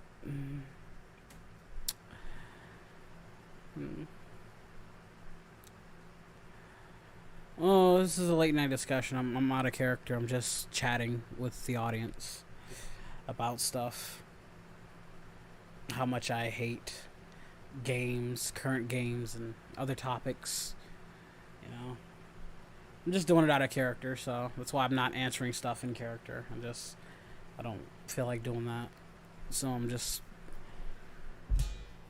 talking as me, basically.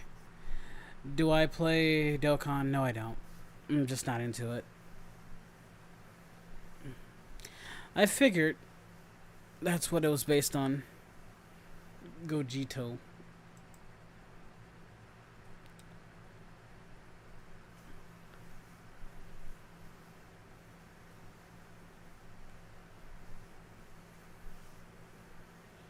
If Sonic 06 would get remade, would I want to change this? What would you change in story? I can't remember. I honestly can't remember the story of Sonic 06. I just remember I didn't really care for it.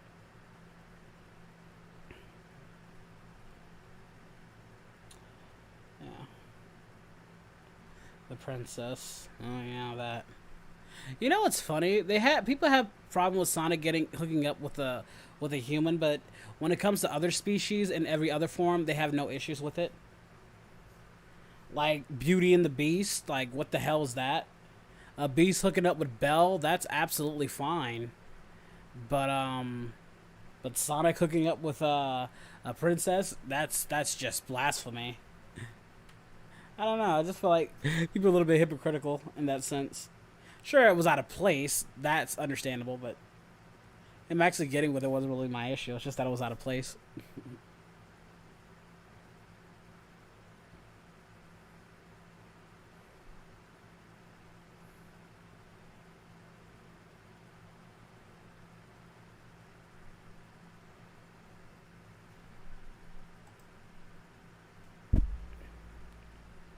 Will I ever play Resident Evil?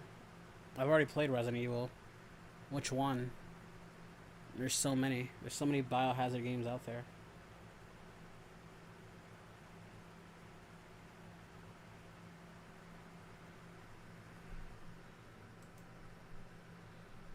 Blaze the cat. Oh. Yeah.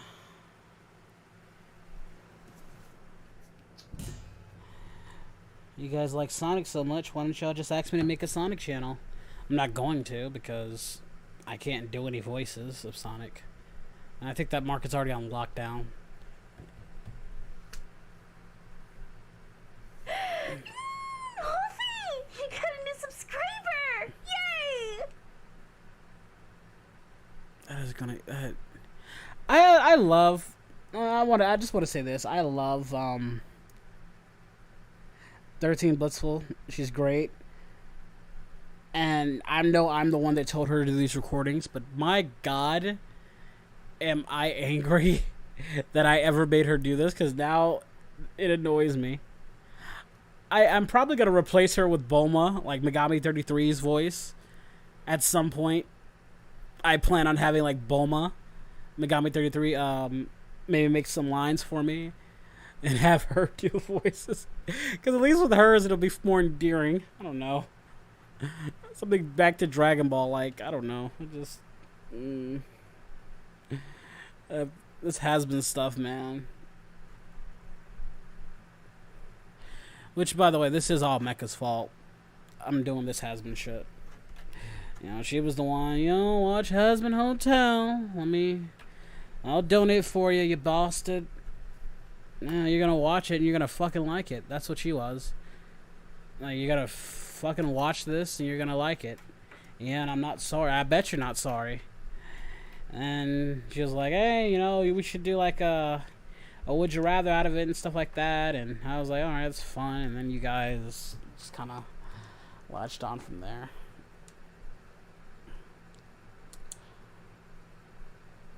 I cannot remember Sonic Color Ultimate. I remember Sonic X, but I don't remember that one. I probably do, but people love it. That's the thing about it. I don't think it's saturated in the sense because people really enjoy it, so I can't even get mad when it does better than my other video. But it does piss me off when I work hard on a video and they don't. And I'm sure any content creator can relate to this. Mecha can relate to this. But when I work hard on a video and it does badly, it performs poorly proportioned to one of my easier videos. And I'm not saying my Hazbin videos are easy. I work hard on those too, and I'm happy they get the views they get. But then I'll work on a video like my recent one, my Mass Effect one. It's not really doing all that well, and I spent like 2.5 days working on it, like trying to come up with ideas how to make that one different from the others and more interesting. Like, you know, if I talk about a character, maybe I should bring up gameplay to show off the character, to show why I would, you know, smash or pass on this person. You know, stuff like that. I really enjoyed that. I don't know if it's YouTube, because I was like, YouTube is constantly not... I hear people telling me, like, they want me to react to certain things that I've already reacted to. And I've already, you know, it's already on the channel, but they wouldn't know because YouTube isn't getting, you know, sending out the notifications. And it's really frustrating, you know. It was frustrating to the point where I don't even want to make a part 2 to the Mass Effect Smasher Pass because of how poorly it performed. It was that bad. I've never had a Smasher Pass video perform that poorly on how hard I've worked on that video. And it really got under my skin to the point where I really did not want to make content for a while. I have other content coming out. I'm still waiting for my nifty VA to turn in her line so I can do the Alastor one. And I'm even hesitant to put that out because I don't think that's going to perform well as the other ones, because, you know, I don't know if you guys will get the notifications, you know? That it's even out. Like, if I put out the Alastor one, I don't even know how well it's going to do at this point. So, yeah, I'm constantly getting stuck in that loop on whether or not I want to put out content for this month or not. It's, you know, but yeah, I've dealt with it, and I'm constantly dealing with it, and it's just something I gotta kind of take in stride a little bit. But it is what it is, you know.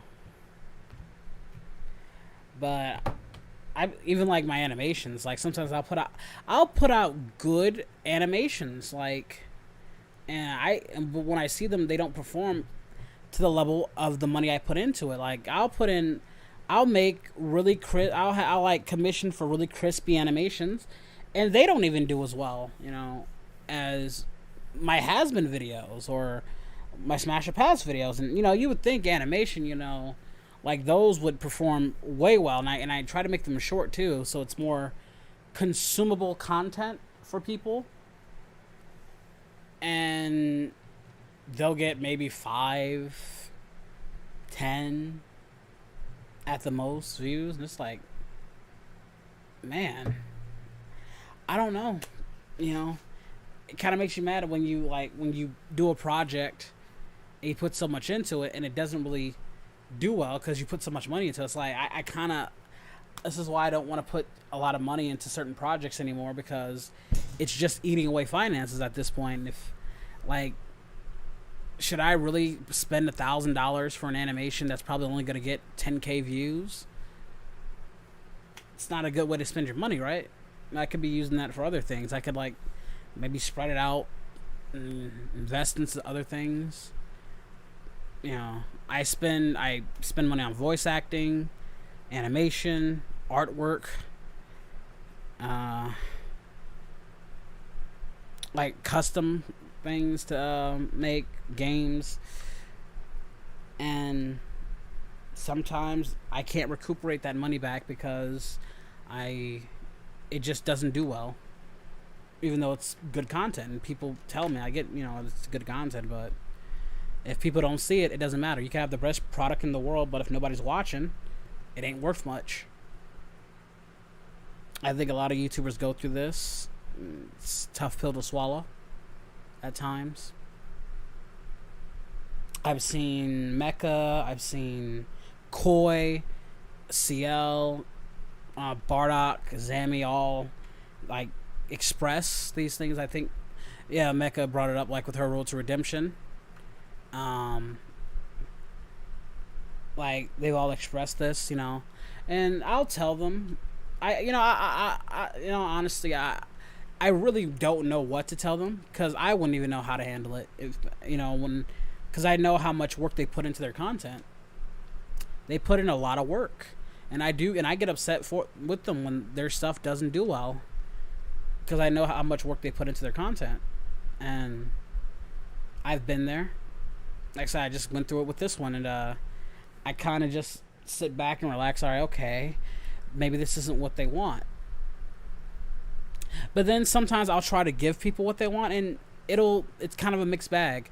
Like, if people want me to, like, play Resident Evil, all right, well, if I can't play Resident Evil, I'll make a comic dub out of it. And it was a mixed bag. It did okay, but it didn't do enough to recuperate the money I put into it, so why should I make another one?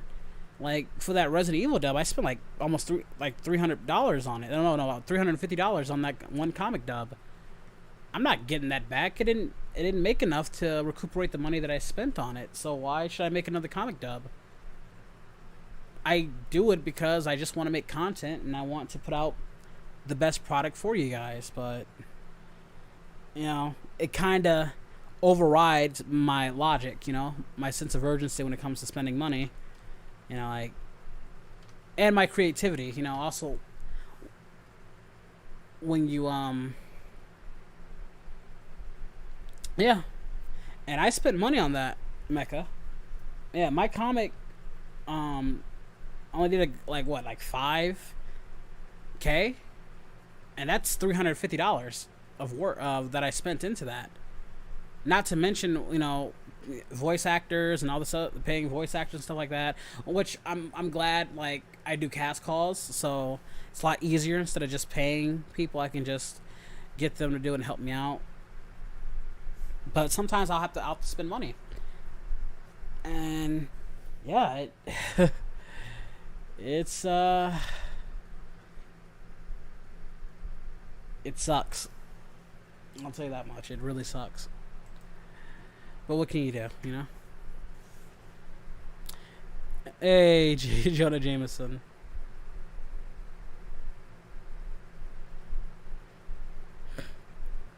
Oh, I like doing the Hazbin stuff, you know.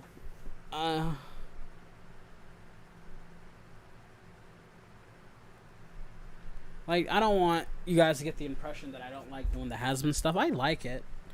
It's just, I like to add variety on my channel. I don't want to just be one note. That's why I kind of mix things up with Smasher Passes, because you guys love those. Would You Rather videos, you guys love those. I actually, you know, gameplays, animation, I just want to kind of give you a variety of content so you guys don't get bored. That's kind of like what I like to do.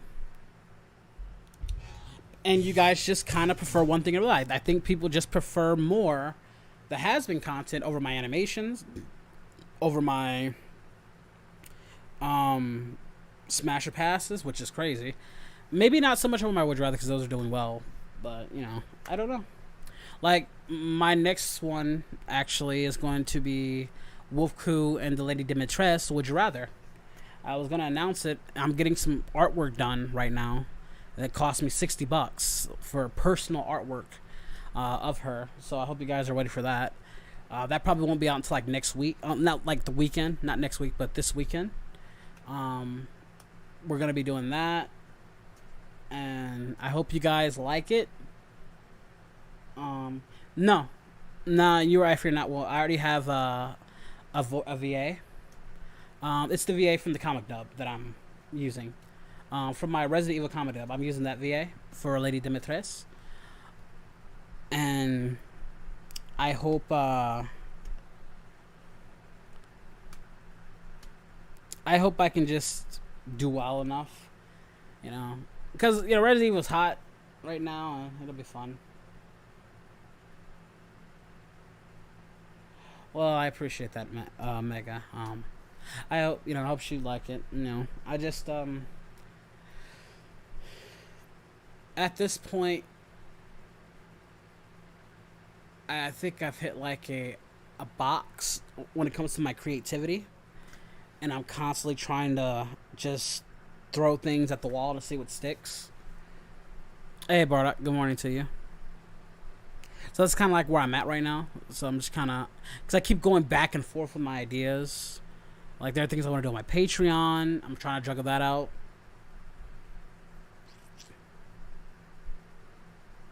Who knows?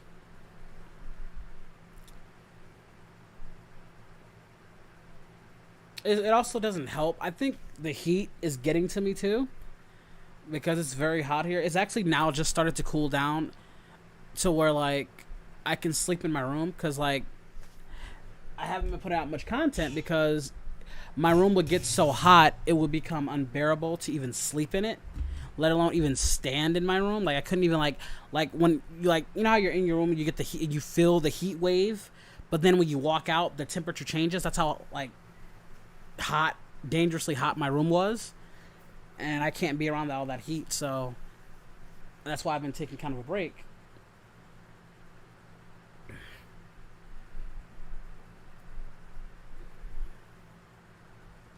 Oh, so let me put the music back on. I'm sorry, guys. I didn't mean to not have the music on. Let me get the... There you go. So, yeah, I apologize that I haven't been... Because I still have to put out some more... trying out the lab challenges, maybe some more reaction videos that you guys like, and... but then I'll work on the bigger content, like the Alastor stuff. You know, that's also been getting to me, that I haven't gotten that done yet, but...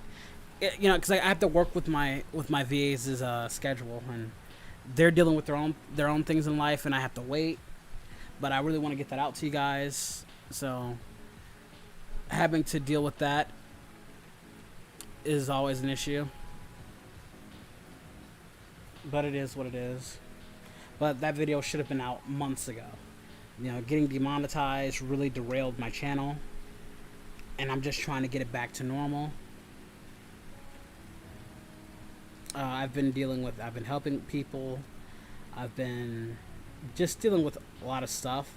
So I have a lot on my plate at the moment, and I'm just trying to balance everything out.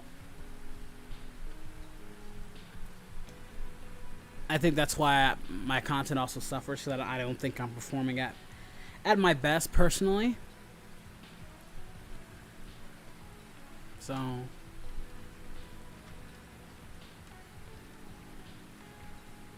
I need to, gotta find a way to balance all this stuff out so I can put out better content for you guys.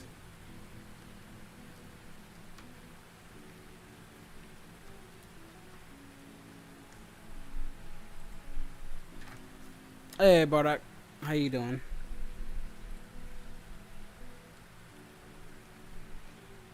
You're holding your Hazbin stuff till July, since episode 6 of Hello Bosses during that time.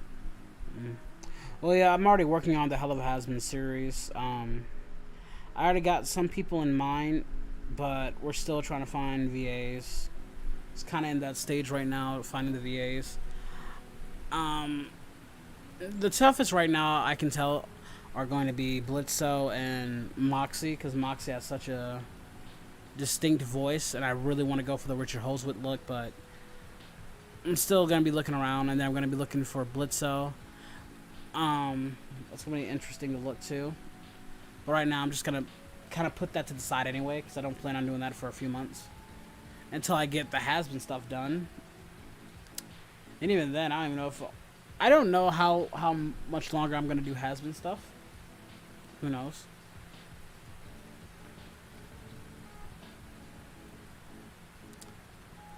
No, you're fine, Bardock.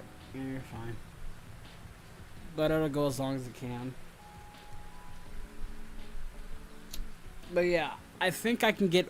I think I can get back in my groove once I get the Alastor video out. And I got another animation ready for you. I had to, also, now I have to bring this up, you know, it's not just putting money into projects, it's having to cancel projects too that I've put money into. I've had, you know, I had to cancel, I'm not canceling the date animation, but I'm struggling to find the right animator that can do the job. And I've already, you know, paid one animator like $200 to do it, and then they couldn't, and I haven't gotten a refund on that yet. I'm still waiting on a refund for that.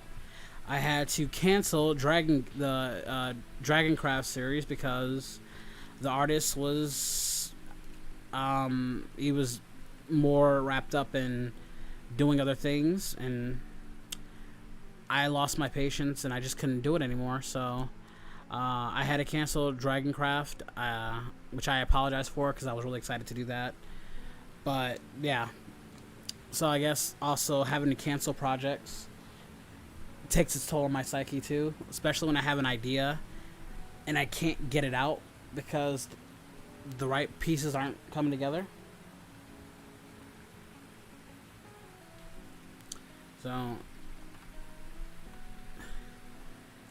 it's upsetting, you know, when you have an idea and you want to, you know, create and show your idea to the world, but you either don't have the resources to make it happen, and it gets frustrating, or it gets frustrating when you're trying to make it happen and certain things just happen and you can't. That's frustrating too, and it does take a toll on your psyche and your ability to want to create new and exciting things for people.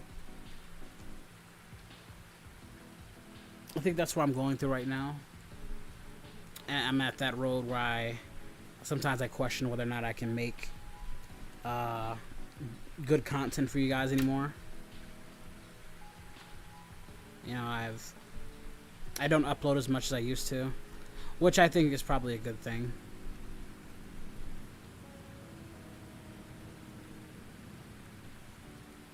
But yeah, I'm just kind of keeping to myself for a little bit. Just keeping a little bit to myself and trying to get my mojo back and trying to make better content.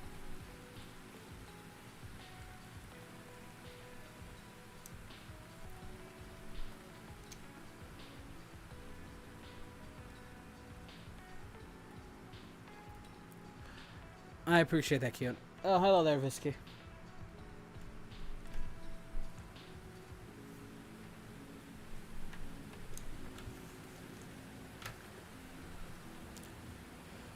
But yeah,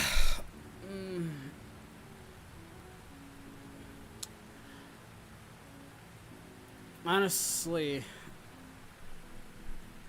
think a change of scenery would do me well too. I've had friends tell me about their living situations. My living situation isn't like the worst in the world, but it's not the best, and I think also I need a different environment. Maybe like move to a different state and just have a place all to myself and like be on my own. I'm kind of there too because I can't get my creative juices flowing when I have other things on my mind, and sometimes personal life takes over my YouTube life and I have to worry about stuff that are going on in the real world. So you know, there's that also has been playing a toll. So it's like a combination of things I'm going through at the moment that's affecting my my content a little bit.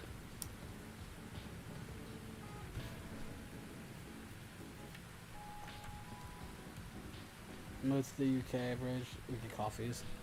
Well, we have coffee here, but I don't drink coffee. I drink milk. I have been using this new skin cream for my skin, and my skin feels a lot healthier now. At least my blemishes are leaving, so it's cool. I got a Bluetooth, so now I don't have to rely on cords to play video games and stuff, and I can like move around a lot easier.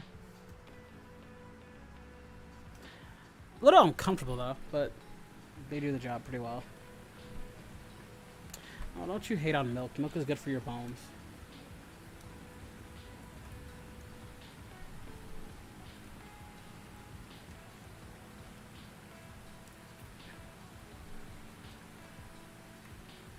But yeah, if you guys have any questions, feel free to ask, and I'll answer them as honest as I can.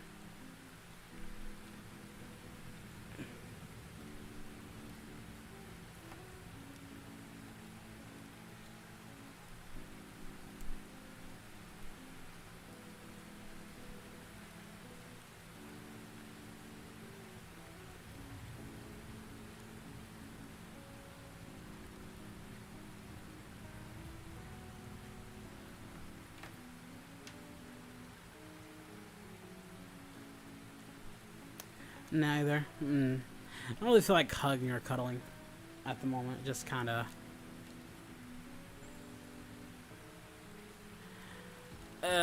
standing still. I think that's where I'm at. Standing still. Alright, Battlemore. Thank you so much for joining, dude. Nah.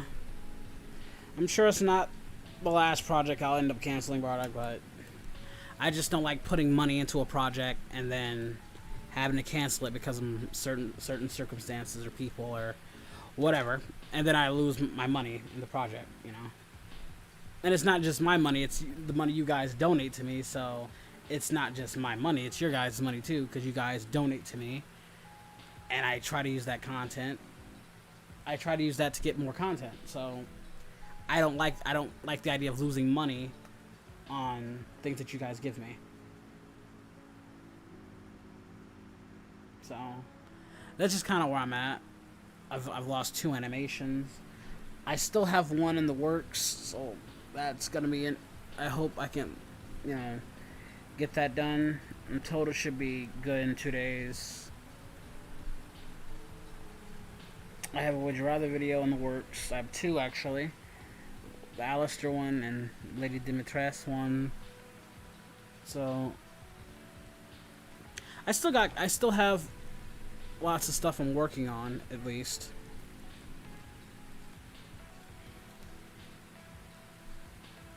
Yeah, I guess you could say that, Lizzie. A bit of writer's block, I guess. It's a little more complicated than that, but yeah, kinda.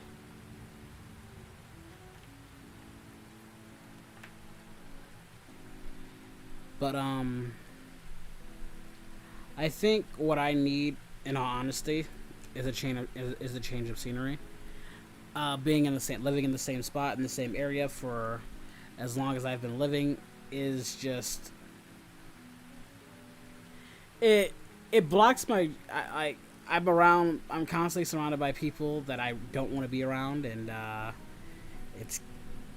it's really messing with my ability to create. So that's also playing a factor. So I'm just waiting for my new PC to get here. Once that happens, I can go back on the prowl for a home, a new place. I just need to get out on my own and have a place to myself.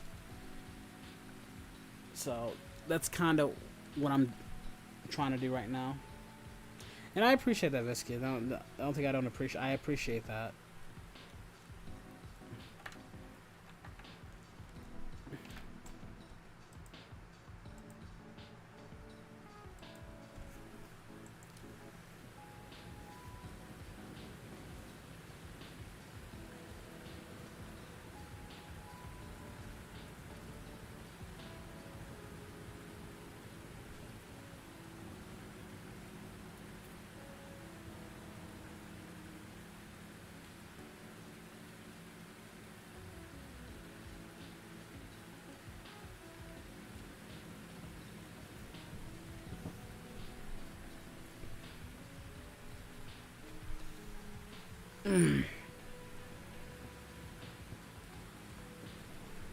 Just something. Sorry about that.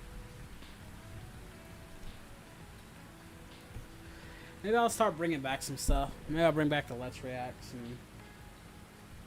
and stuff. I don't know. Kind of stopped doing that because people started annoying me. We don't want to pay for this reaction. It's like, well, I'll stop doing them then. That gets annoying too. So also, just that's why I stopped making certain content, because people just kept the lecturing that people were giving me on certain things just kept annoying me. That's why I don't do certain things as much. Dealing with that just gives me more of a headache.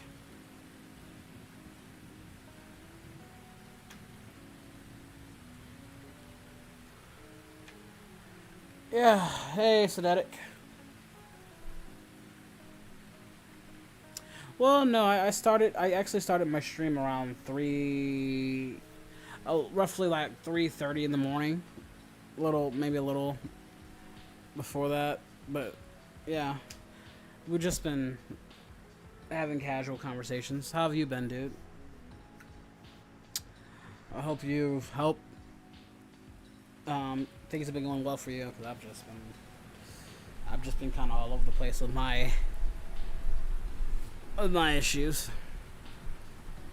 Do you think Saitama and Tatsuki? I have no idea. Maybe, possibly they'll get together. I don't know.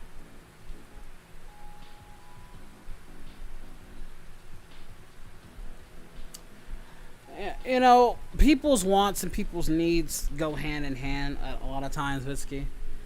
Yeah, I know I can make whatever content I want, but if I want people to watch, I have to be willing to appeal to my audience. You're so Cinetic. I just don't like people demanding certain things of me. You know, or lecturing me on something that is optional. Well, I'm glad you enjoyed it, Barlock. No. That's why I stopped doing the whole Let's React thing, because people were getting all antsy about having to pay or for a reaction, for a custom reaction, like they were better than everybody else, or they wanted to be free.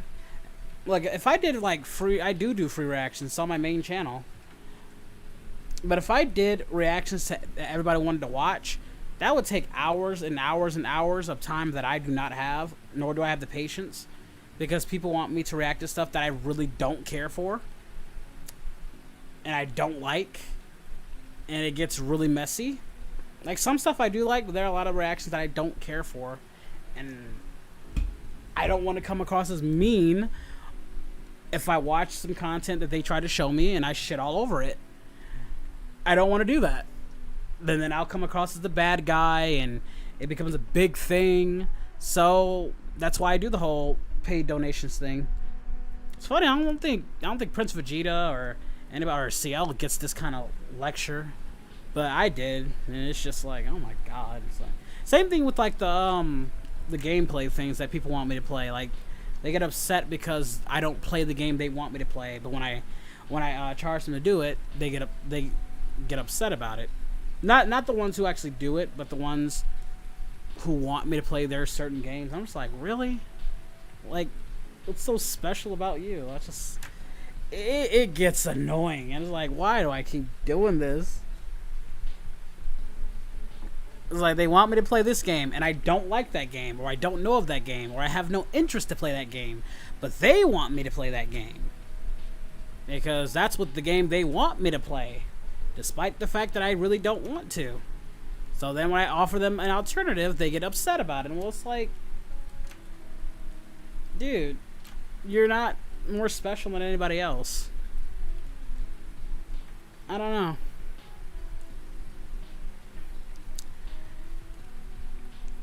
I don't know, have you guys been through that? Sedetic, have you ever had somebody want you to animate something for you that, well, like in the comments, have you ever had people like wanted you to animate certain things that you didn't want to animate, and they just get on your case over it? I don't know. Or Bardock, I don't know if you ever had some people wanted you to do some stuff that you didn't want to do, then they got mad if you didn't do it. Yeah, I'm sure everybody goes through it. Yeah, Vizzy just said it best, sort of like streams for games and art. Yeah. Hey there, Sir White. I'm just yeah, that's why I just get fed of it. That's why I don't even ask anymore. I don't even like. That's why I stopped the whole like tier stuff for like reactions and stuff, because it's just, I was getting burnt out on doing reactions and I didn't want to do them anyway. And then yeah, I say no once and then just ignore it. I do too, but it keeps happening. Like there's always, you can only ignore it for so many times before it like gets to you, to where you're just like, okay.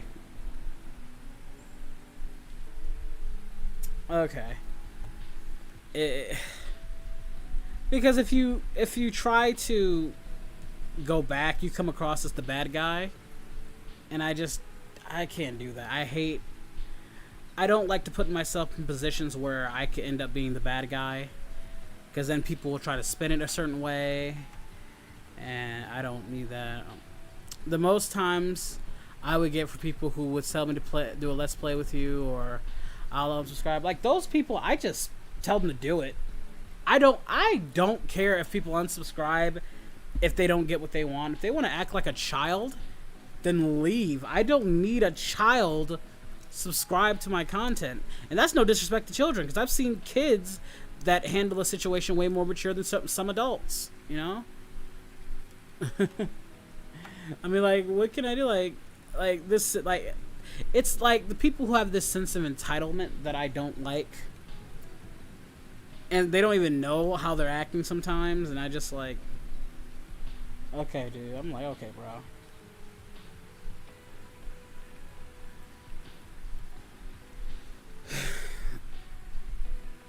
So yeah, I'm just I'm kind of at that point.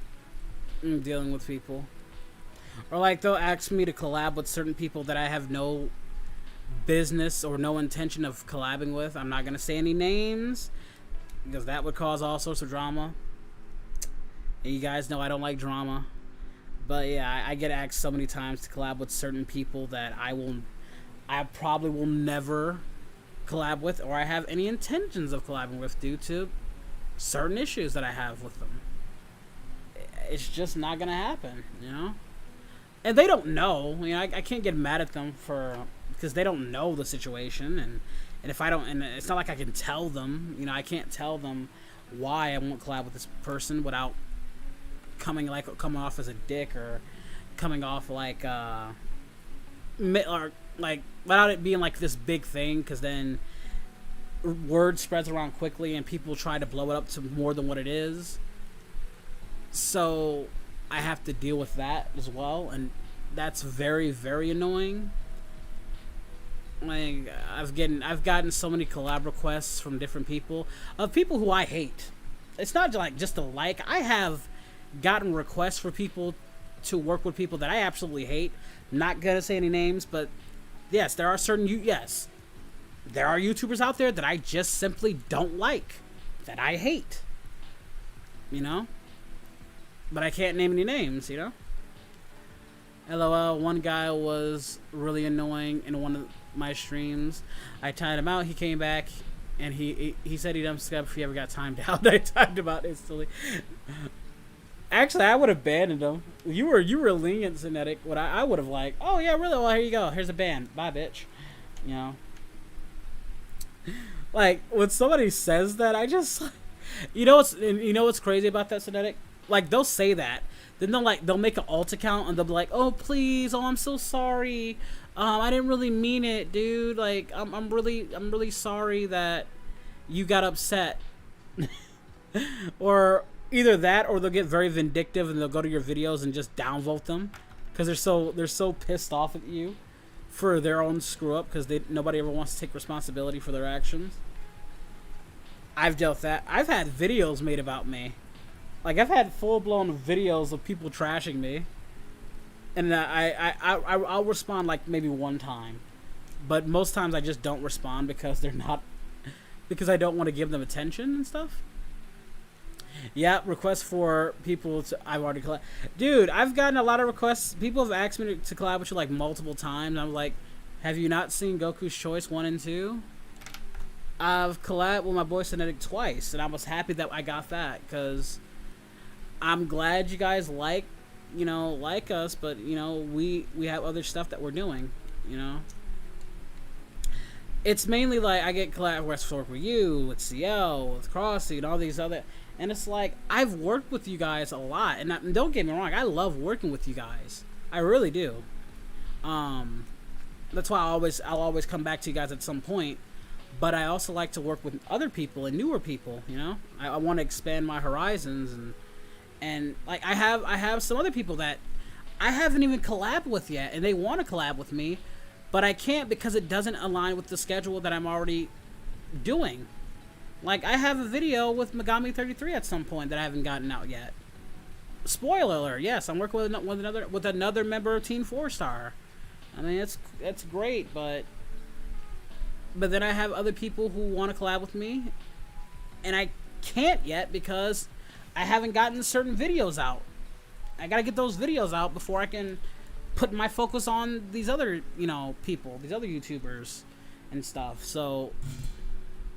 It's stuff like that I have to deal with, and it gets it really gets annoying. Hey, Sunred. Yeah, at some point, Visky, at some point. And again, you'll be on that list too of another person I need to collab with, but I probably won't be able to because I have so much other shit going on.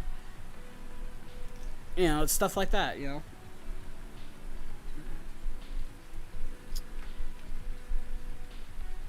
I've had to deal with a lot of drama in and out of my Discord. I've had to deal with personal.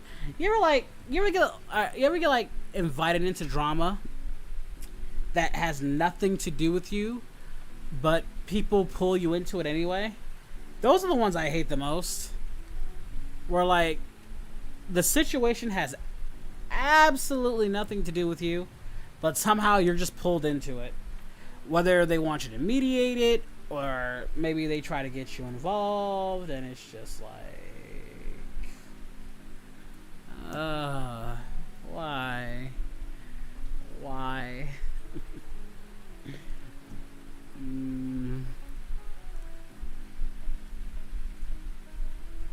And something you can't, like, not be into it because you're already in, they already dragged you in.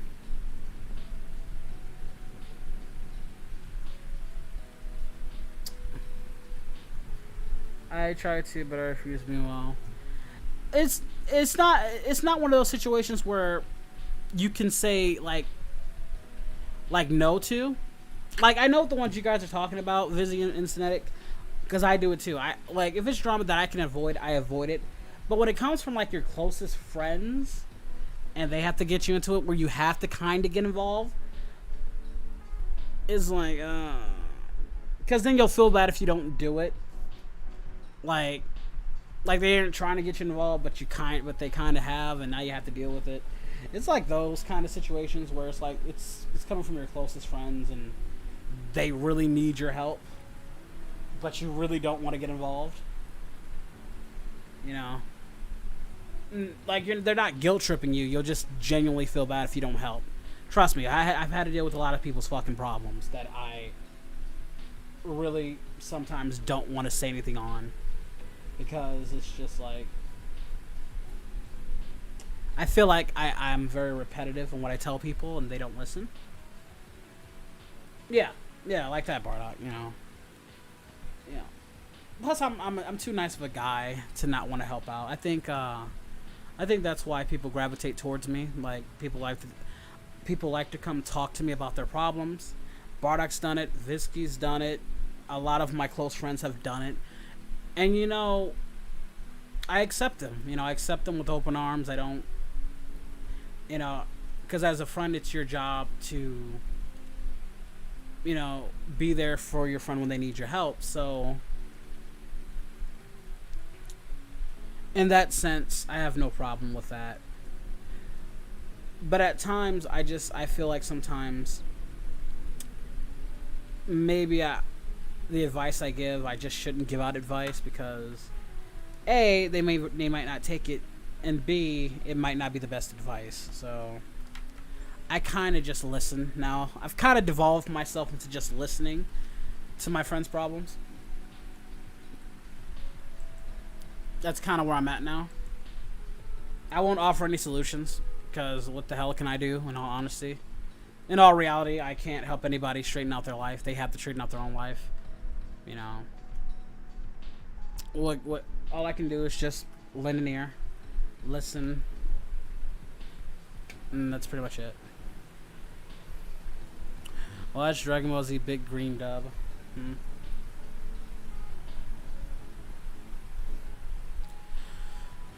When it's like I try to give honest opinions on a situation and help from the standpoint, but I try not to get involved. Maybe I'm just a bad friend, though. I don't know. I couldn't tell if you were or you weren't.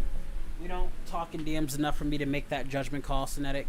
Our conversations are very brief, so I don't know. I wouldn't know what to tell you on that situation, but I can tell you, as long as you maintain a healthy balance with your friends and they don't think too much of it, hey, like, you're not really obligated, you know, to get involved.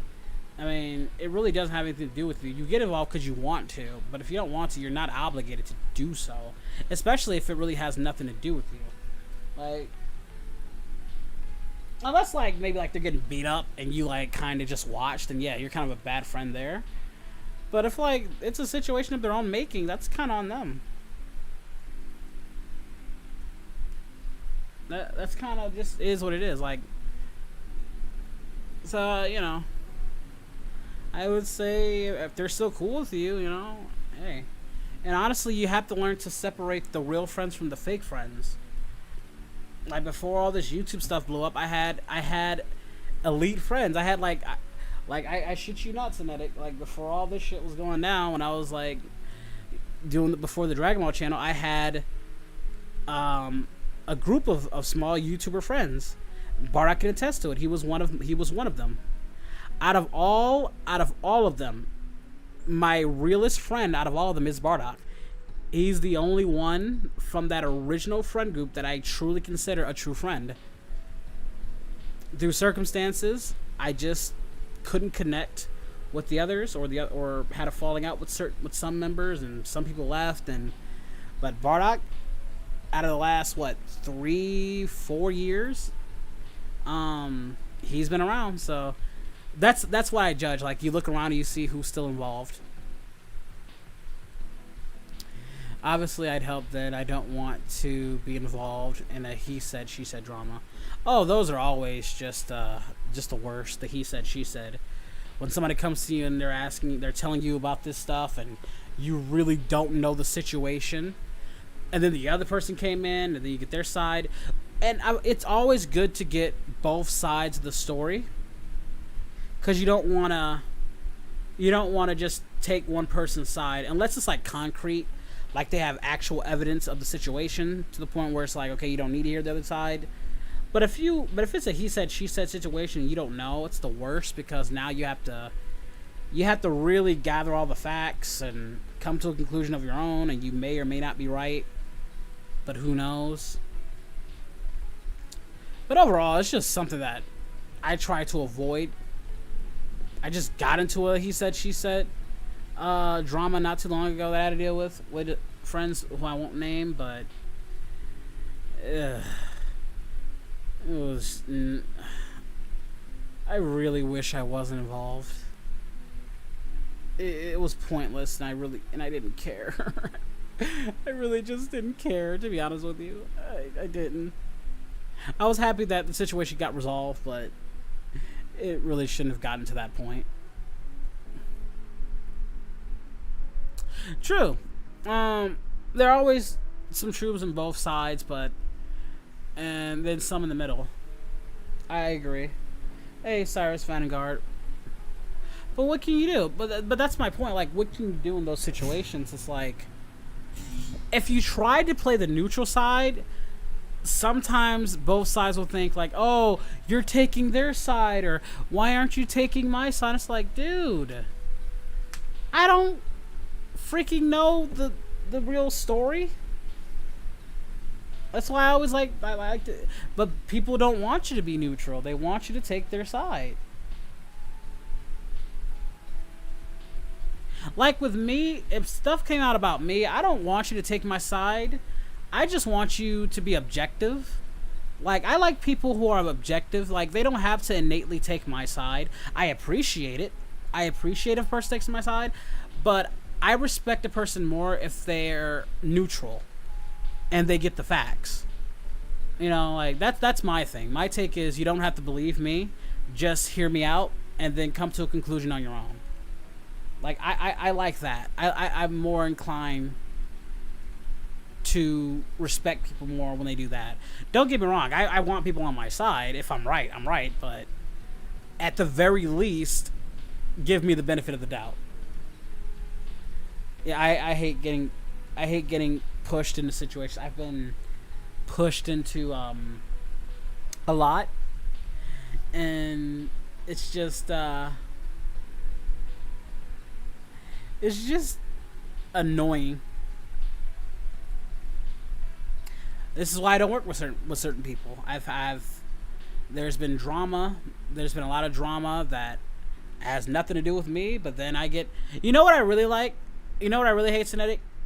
Oh, this is a good one. I think you getting judged on something that you have nothing to do with. Like, let's say you're minding your own business, but then you wanna be friends with certain people, but other people don't want them to be friends with you because you're associated with somebody they don't like, so they judge you on that basis. I hate people like that. I've had that happen to me recently a couple times, or I've had people just outright not associate, not because of me or anything that I did, but because of somebody else who I know, or somebody else they know. And that toxicity kind of just went on to me for some reason. And it's like, really? I basically got ghosted for nothing.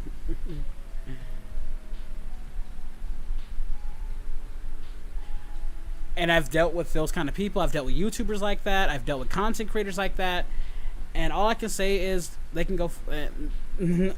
I'm not going to, I just let them do them. That's all. Let's say that. I'm going to do me, and I let them do them. Because anybody who tries to judge me for other people's actions can seriously... You know what? Fuck it. They can seriously go fuck themselves. If you're going to judge me, please judge me on my actions and my actions alone. But do not judge me for the actions of another person that has nothing to do with me. It's what it really is annoying. Honestly, there are a lot of people who would come to my streams and say how people would say all this BS and about me, and I'm like, okay, why should I care? And like, those people try to fuel the flame, though. They try to fuel the flame, and it gets annoying. It's annoying that people take fiction too seriously to the point that I got harassed and will start. This is why I don't answer a lot of questions when it comes to like, oh, who do you win between Goku and I don't give a fuck. You want my honest opinion? I don't care. I don't care. If you think Saitama can whoop Goku's ass, I don't care if you think Superman can whoop Goku's ass. I really don't give a shit at the core. Like, I'm a Dragon Ball fan. I didn't watch Dragon Ball because I thought Goku was the most strongest character of all time and could beat everybody. I watched Dragon Ball because it was an entertaining, fun, comedical, spiritual, heartwarming show. That's why I watched Dragon Ball. Dragon Ball Z came out, yeah, it got crazy with the fights. And it's cool, like, it's cool to have a discussion about your favorite characters and who would win. But if it gets to the point where it gets too toxic, I'm just like, is it really that serious? Like, don't get me wrong, I've been there. I got heated, but at the end of the day, it doesn't get to the point where fists are being thrown or like, we're boycotting people or we're ghosting people. Like, I've had, like, heated discussions on certain topics and debates, and that's fine. As long as we come out friends and we're still cool, that's fine. But if you're going to, like, harass people because they don't agree, it's like, dude, grow the fuck up. Like, seriously? Please grow up. It ain't that serious. That's why I don't like certain, like, questions like it really does. Like, I don't care if you like Dragon Ball. I don't care if you think Dragon Ball sucks. I don't care if you like Naruto or think Naruto sucks. Everybody has their opinion. I don't care about sub or dub. If you like the dub, if you like the sub, I don't really care. Consume content the way you want to consume it. We can have difference of opinion. We can disagree on certain things. But let's not get to the point where we're talking about fictional characters at the end of the day, or it's like, is it really worth this much issue? I don't know. So I hate dealing like that. I hate dealing with drama. Who would win, me or you? I would win. Well, what can I say?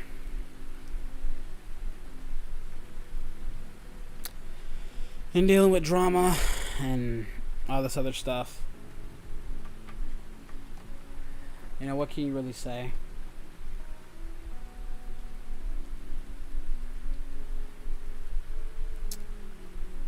Or, I got one for you guys. This will be a good one. Have you ever had to deal with people who basically decided they didn't want to be friends with you anymore? Like, they got you out of their life. Like, they unfriended you. But then, all of a sudden, magically wanted to get back in your life because they wanted something out of you. I've had to deal with that. I've had to watch friends deal with that one. And, I didn't like it. I didn't like it too much. Oh, those those snakes. I'm not gonna call them fake friends. I'm gonna call those snakes in the grass, because those people, I think I hate them more than fake friends, because they actively have done wrong to you. And let me read this. I get comments on videos about how the parodies isn't strictly to the canon. Like on Goku's Choice, Goku could break out of the ropes. Goku would never do that or that. Well, it's supposed to be a comedy, though. That's the point of Goku's Choice. Of course Goku could break out of the ropes, but he doesn't want to. Like when I made the premise of Goku's Choice, I alluded to the fact that Goku is a simp for women. You know, he kind of secretly likes getting tortured. Like it's subtle, but yeah. But it's all just comedy. Like I've seen, like Sonetic, I've seen plenty of your animations with SSJ and Prince Vegeta that doesn't like Dragon Ball wise makes sense. Like, why is this person doing this? But at the end of the day, it's a parody. It's comedy. Like, of course they can't do this, or they're not gonna do certain things. It's because they're parody characters. They're not the actual true blue characters. It's just what we make them to be. The characters do and say what we want them to say, and their power or strength can be whatever we want them to be if it serves what we want them to do. Like, I get it all the time when Wolfku's, oh my god, Wolfku's in hell. Like, why don't you go Kaioken? And I even explained this so many times. I have to explain so many times why Wolfku can't overpower people. Because I nerfed him myself. I took everything. His ki, his strength, his Zenkais. All that's gone. Because I understood, yeah, logically, if Goku wanted to, he should be able to body most of the people in that universe, if not all. So, but if he did that, there would be no content. There would be no video. There would be no fucking Hazbin Would You Rather. Because Goku's gone. It's like, are you guys not... I think that should be common sense. And you think people would pick up on that, but they don't. They don't. And it's... Why wouldn't he just do this? Because there would be no video. Thank you! There would be no video. That's why they don't do certain things. It should be obvious, but apparently you have to you have to spoon feed exposition to people for them to get it. What Dragon Ball character do I hate the most? I hate Riberan the most. There you go. I fucking hate her. I don't like her. She has... Ugh. I really don't care for her. So, you know... like, when people are asking about Goku's Choice 2, and again, I apologize for making Goku's Choice 2 that long. You know, looking back, I could have chopped that down to 3 minutes, in all honesty. Like, I could have made that video funnier and chopped it down to 3 minutes if I wanted to at that time. But at that time, I had a lot of like things going in my head all at once, and I wanted to get that video out. I don't know. My headspace was so much different because when me and you were kind of juggling the script, you wanted more funnier stuff that could appeal to a more broader audience. I was appealing for things that were going into my head because I have like a storyboard map in my head, and in my head it's like, okay, this is gonna play out here. That's gonna lead to this. That's gonna lead to this. I wasn't really thinking of, okay, what will be funny for a more self-contained video. So when me and you start talking, I started to adjust. But by that point, I was already kind of committed to like doing more things. Now I know how to make more short, self-contained, funny videos, you know, than I did back then.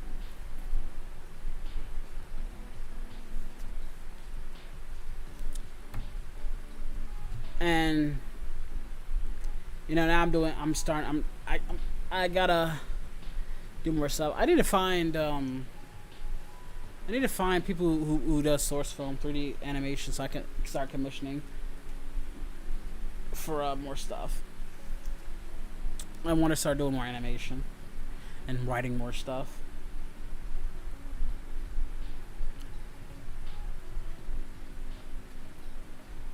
I want to start working with more.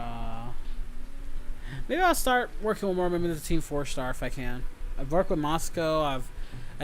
We just got a video out with Megami 33. Maybe I'll find Kaizo Nicker and Little Karibo, and I want to work with those guys too. It'd be kind of cool.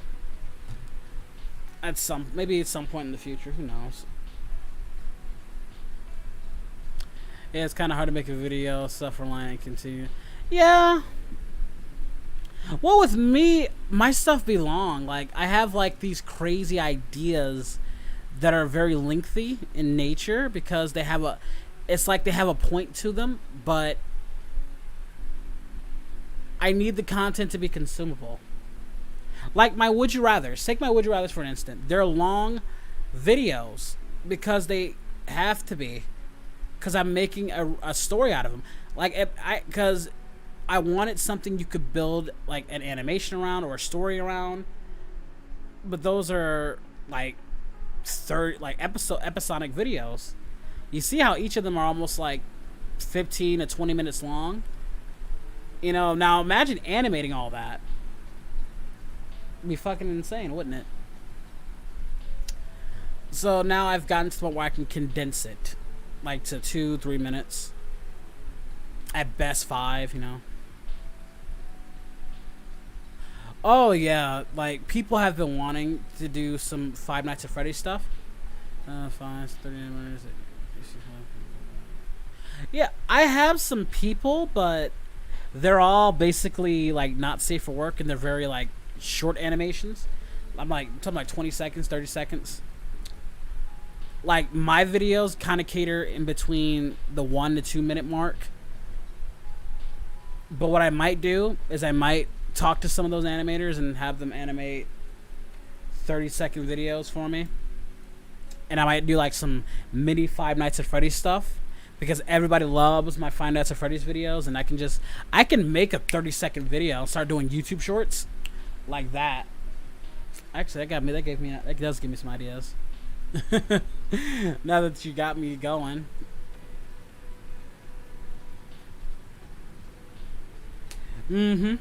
They gotta be in your face. That's why I love watching SSJ's videos or some of the stuff that JB puts out or Demachi. They have like some very spontaneous or something's wacky, you know, happening. But yeah, I think for me, just based on, I can make something with FNAF is because people already love that shit anyway. Like I already have an audience that are in love with the FNAF content. So making 30-second videos like I can just like Goku goes to FNAF, and I can just like dub my voices of me getting scared and shit. Just stuff like that.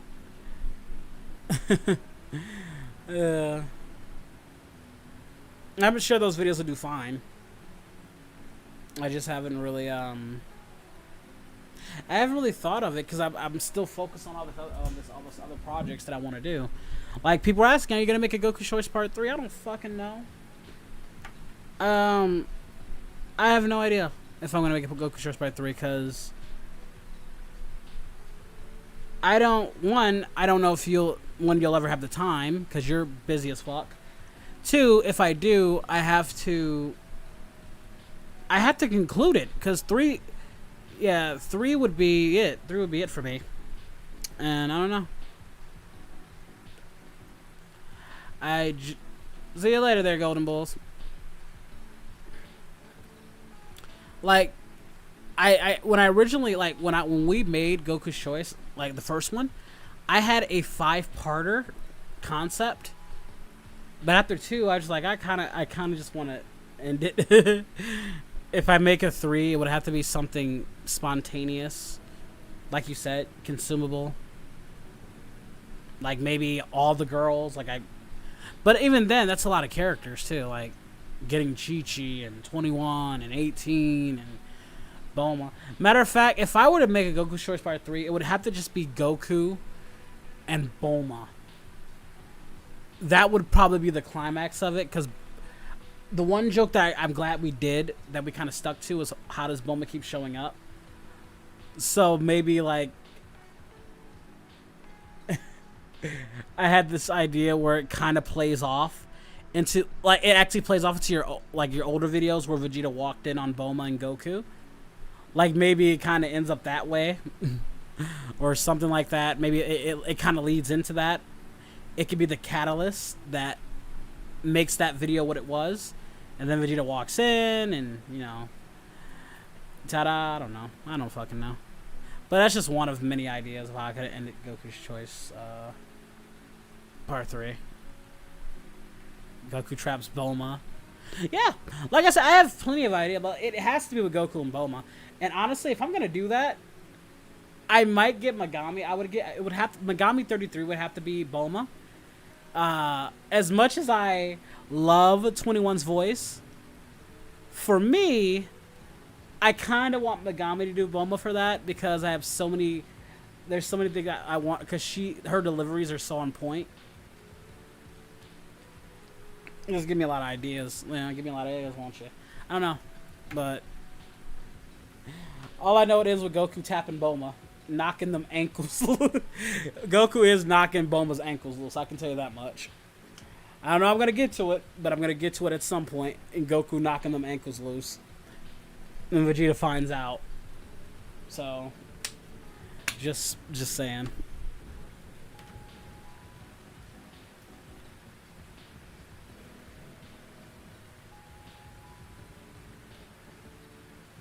Yeah, FNAF, yeah.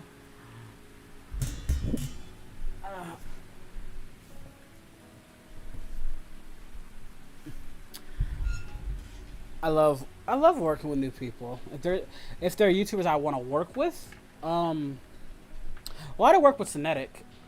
He's great. If you haven't guys subscribed to Cinetic, I want to work with Visky. I want to work more with Bardock. As far as like YouTubers in the Dragon Ball community, I'm probably gonna keep that to myself. There are certain people I want to work with. There are certain people I don't want to work with within this community, you know. But I keep that to myself. But I'll probably hit them up. I'll somehow work with them at some point.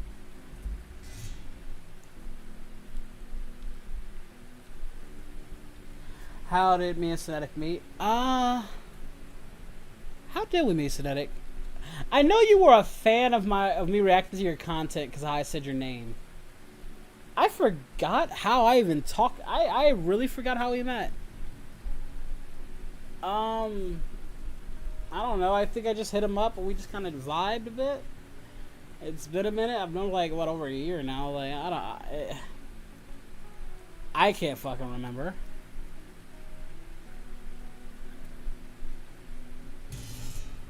I just knew that he watched my videos and liked them, so, which I thought was really cool,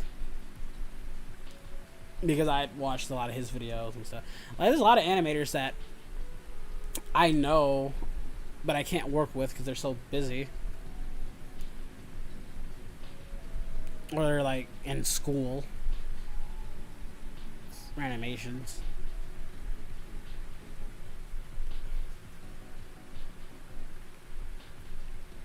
Oh, somebody asked, I think they deleted it, but somebody asked how did me and you meet? And I was just telling them how I think you watched some of my content and you were liking those, and we kind of just like, I don't know if I hit you up or you hit me up, but we kind of like, or maybe you commented on my video or something of that nature, but we kind of just started chatting, and then we started working together and stuff like that. Well, yeah, because the name just kind of felt like a song. So like and I always felt like Cinetic didn't get his due for SSJ's videos. Like, SSJ would put his name in the video, but SSJ got all the praise, which is well deserved because he wrote a lot of that stuff. But I feel like the animator should get just as much praise as, you know, the writer. That's why I love put Cinetic in billing a lot when we animate, It's like it's a collaborative effort. So I would go out of my way to say Cinetic. Plus, it just has like this ring to it. Cinetic is actually a cool name, so that's just kind of where I was with it. I was like, oh, it's him, Cinetic. You know, stuff like that.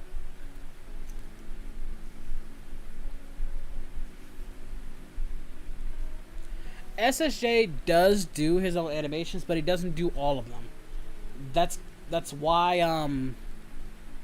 he hires people. You can't do it all, you know. Like me, I do some of my own animations, but I can't do it all. Most likely something like that. I watched a lot of reactions back then. Probably hit you up after that, but left a comment. Yeah, I think that's what it was too. I'd have to go back and really look. But I think you left a comment and it kind of went from there.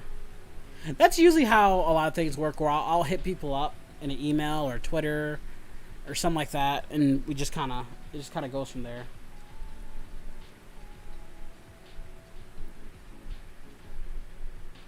Well, no, he doesn't. No, Cinetic does a lot of. I mean, not Cinetic. SSJ does his own animation, but there are some that he'll have people do for him. If you watch the beginnings of SSJ's videos, he says who animates it. People just ignore it. That's what I'm saying. Like that's why I always say your name, because I feel like you don't get your due, or like the animators don't get their due. So I constantly say your name.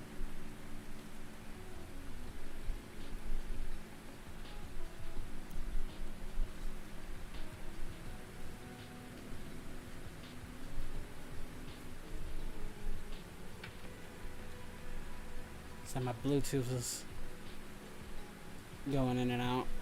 I might have to switch to my headphones here. I did the Cheater Z stuff recently. I love the Cheater Z stuff. That was creative as hell. I really liked the Cheater Z stuff. I thought that was very well done. Though I thought you could have made... Personally, I thought you should have showed Sakura's ass a little bit more. That's just me. Just saying, but I get it. You gotta appease the YouTube gods. I think you should have maybe you should have did like an alternate version where you showed off the booty more. What can I say? Like, cause I had an idea of doing a parody, a fucking parody of Prison School. I had a parody of doing Prison School Z. You have Vegeta, Goku. But you got lazy. I had an idea of having Vegeta, Goku, Piccolo, and maybe Krillin or Yamcha. And then you have, I don't know if we wanted to add then you have like maybe Chi-Chi, Bulma, and all of them as like the counterparts of the females in the show.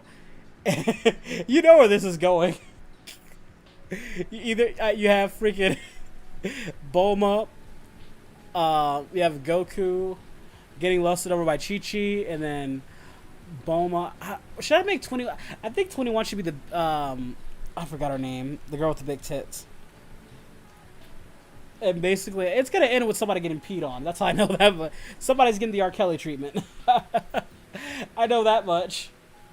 But yeah, I had a big idea in my mind of using Dragon Ball characters for that, because Goku as a kid would always, you know, openly do it, like it was no tomorrow. Like, what if we did that in Prison School or some stuff? You know, high schoolers and shit. That'd be funny.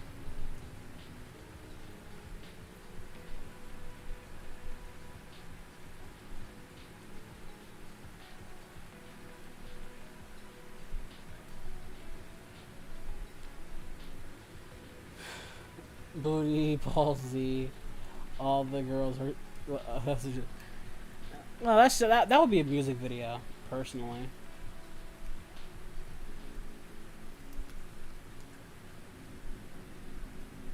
Oh yeah, I think JB's great. I think JB's a phenomenal creator.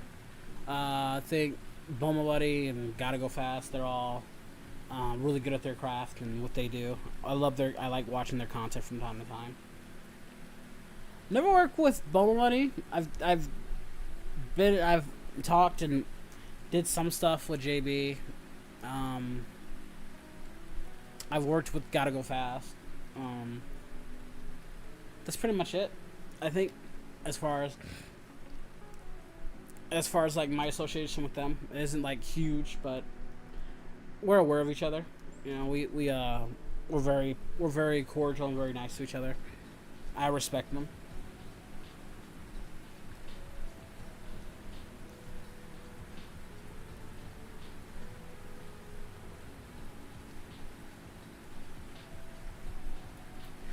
There it is, yeah. Yeah. Well, you guys are giving me all these damn ideas that I'm never gonna do. You got a new subscriber! Yay! Because of course a lot of this stuff costs some money and stuff. But, and like, I've paid, let me explain it to you for this. Let me put this in perspective. I've paid $650 for, hold on, for this. Just this alone. Let me show you guys. For this crap alone, I paid $650 for it. Not the starting screen. Let me turn that off a bit. Let me turn that off and that off. But for just this alone.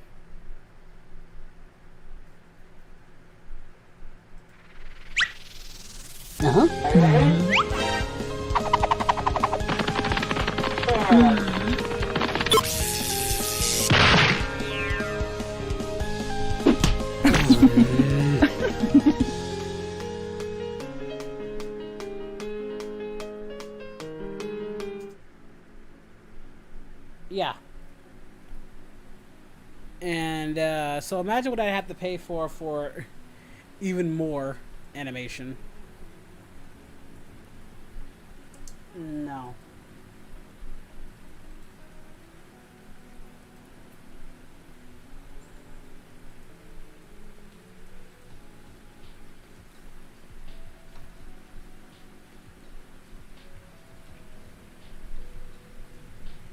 Just way too much for me. Hey, Sasuke.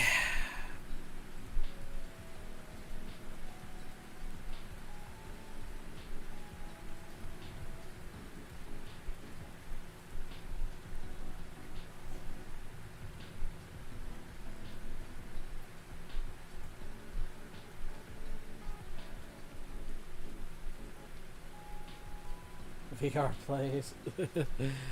Okay. My Bluetooth's off. I gotta switch. Switch those over.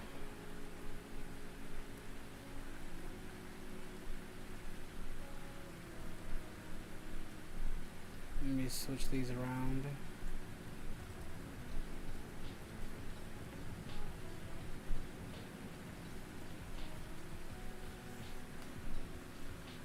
Booty everywhere.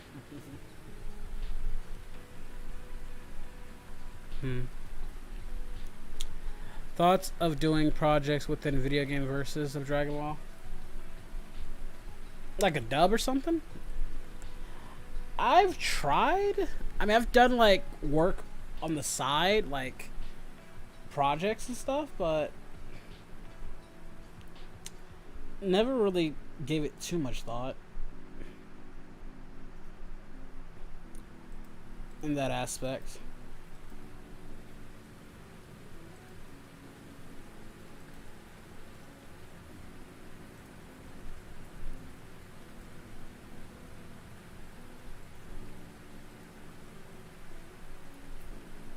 Who knows? Any more questions, guys? No, how about it's almost 3 hours, huh? Oh boy. Oh lordy. 3 hours. That was interesting.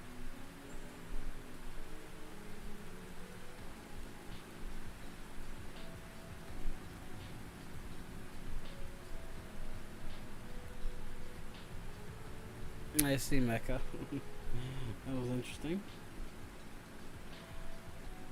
You're gonna get the trophy anger management.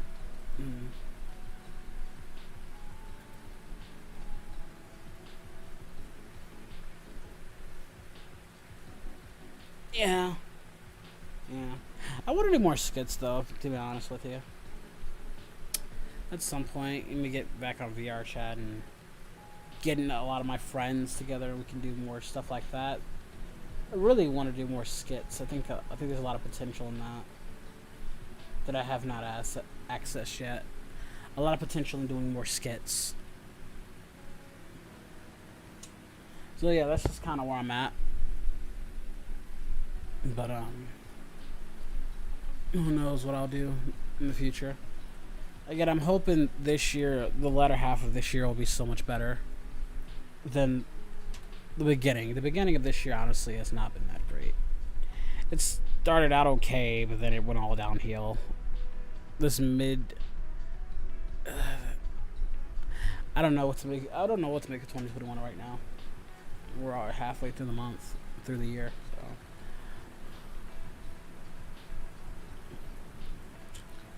Yeah, possibly. Yeah, like I said, it's not an issue of you guys being down. It's you guys being available when I need you, or whenever I set it up. Because there are days where I'll set things up and you guys are busy with something else, or a certain person that we need will be busy with something else. I think I want to start kind of doing animation reactions so I can have some easier content in between. You can. Do it, dude. I've always said, yeah. I'm trying to get into VTubing personally because I hate doing the sprite animations. I actually want to do full blown animation, like VTubing. Like I want my Wolfku to be like 3D animation. I actually know an animator that can get it that way. I just gotta pay them the right money. I want to put full, like not full body, but like at least to the waist and up, full animation, like showing off my expressions and stuff. Like reaction videos will be so easier doing that. Like my stuff is gonna look professional as hell because I'm gonna pay for it. I'm gonna pay like maybe $1,000 or so to get all this stuff done. Hopefully I can get everything in order by late this year. Might look up how to do 2D rigging. I want 3D rigging. Like, I don't want 2D. I gotta get a custom Wolfku model because I feel like Wolfku won't work or won't be as spontaneous as I can make him in 2D. He needs 3D animation. He needs to have this, like, bulgy look to him. So when he gets happy, it's very expressive and very telling. I can only do... Because I've seen the 2D animation, and it just doesn't hit the same way a 3D animation will look. And that's my issue. So when I show you my reaction, you'll get to see it all. Or if I'm playing Five Nights at Freddy's, you're going to really see me lose my mind. That's just... Oh, man. I have so many ideas on what I can do with VTubing. But once I get this PC, that'll just be like... I can build on that. Like, this PC that I'm going to get, I'm going to build off of it. I'll have a better workload. I'll get things done faster. That also plays a role with this, that my PC guys, like, like, the fact that it's just not fast enough. I've had to work on videos that took me all day when it only should have taken me a few hours, or videos that took me a few hours that only should have took me a few minutes, because my PC is so slow and it doesn't want to cooperate at times. And like Windows don't want to open up, things download slowly, the internet, so many like things that I have to deal with on a daily basis. It gets insane.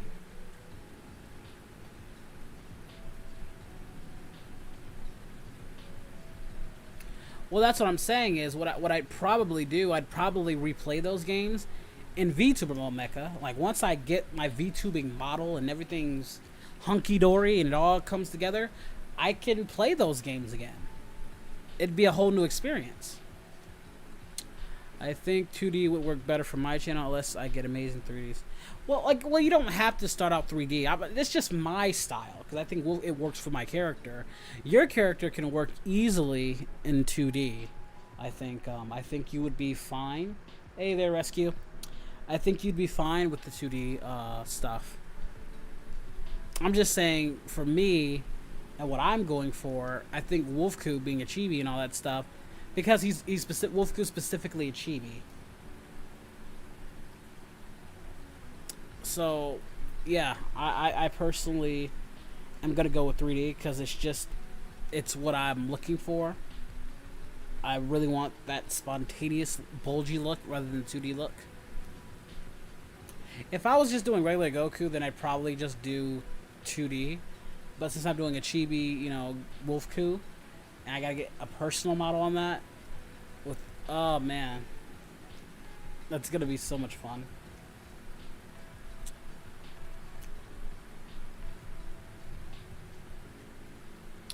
We know you have SK. We know.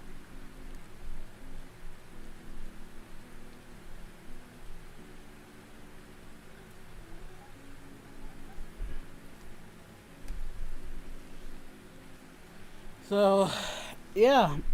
But when that comes out, like once I get my new PC, I'm gonna make a new donation goal for VTubing equipment. Well, like, I think we'll make it like $1,000 or something. We're gonna like raise $1,000 for VTubing specific equipment. And once we get those funds, I'm gonna start doing the VTubing stuff. But for now, my main focus is keep putting out content. Try to make as much revenue as possible.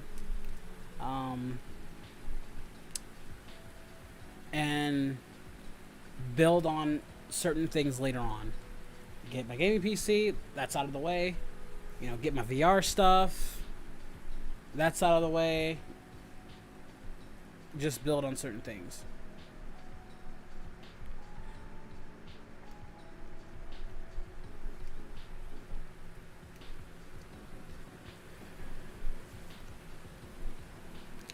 Well, what can I say? I'm stubborn. Hey, Grizzy. Late night discussions in the morning. I dig it. Well, we've been up all night. I've been streaming for like almost 3 hours. So, Do I have any pets? No. Guys, if I told you a story about a certain individual, you guys wouldn't like it because it would make this individual sound like a monster when they're not. Let's just say pets don't vibe in my family. Even though we love pets, I don't think a pet, they don't last long in our family. Unfortunately, pets don't tend to last long in this family. So no, I will never get a pet unless I know for a fact it will be taken care of. I'm very empathetic.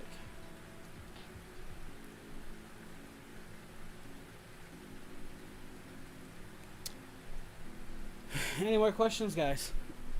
Now's your chance. Plenty of opportunity to ask me whatever you want to ask me, and I'll answer you honestly.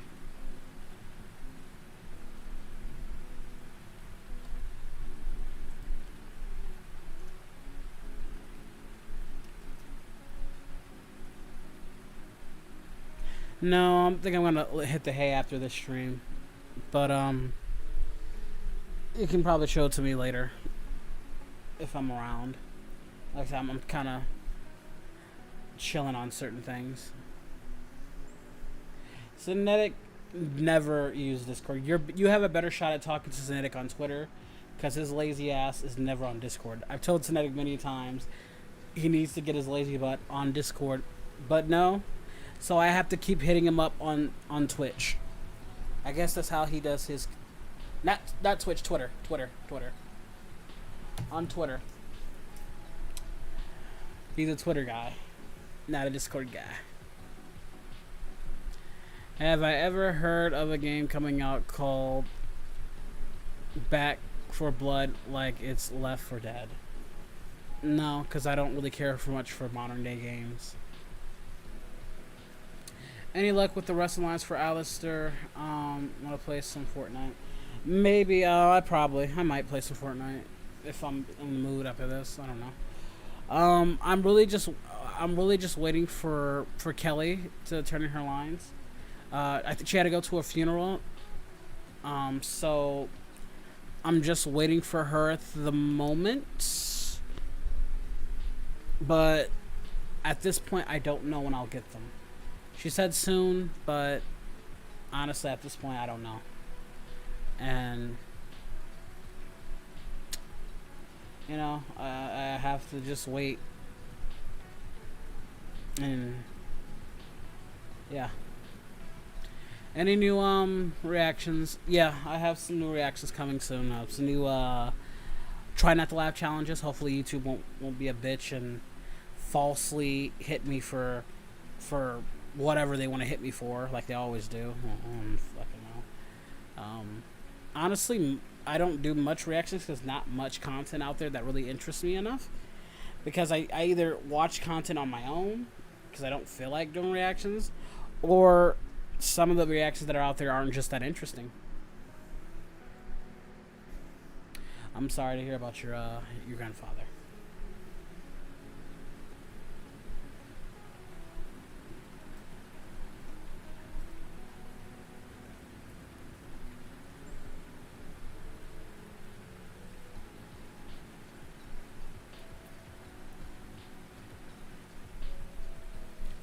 Yeah, at some point. Would I ever do like Hazbin animation? No, no. I do not want to do Hazbin animation. That's just way above my pay grade. At best, you'll get like a Hazbin custom comic dub from me. Do I prefer a German Shepherd or a Husky? A German Shepherd. I like Huskies, but German Shepherds are always my favorite.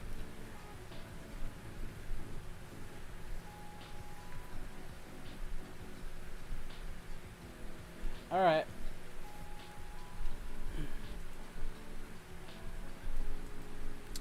Yeah. Oh, in case you're wondering, yeah, let me show you. As far as the next Would You Rather, would I ever do a VR horror game? I've already done a VR horror game, Five Nights at Freddy's VR, and I've done actual horror, like the horror game, the horror simulation that we had to go through in VR chat. So, would I do more horror? I have no idea. But I don't have to think about it because I don't have a VR headset at the moment.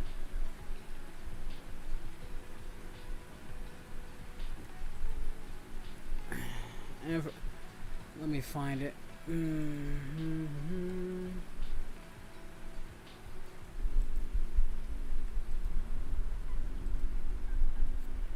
see.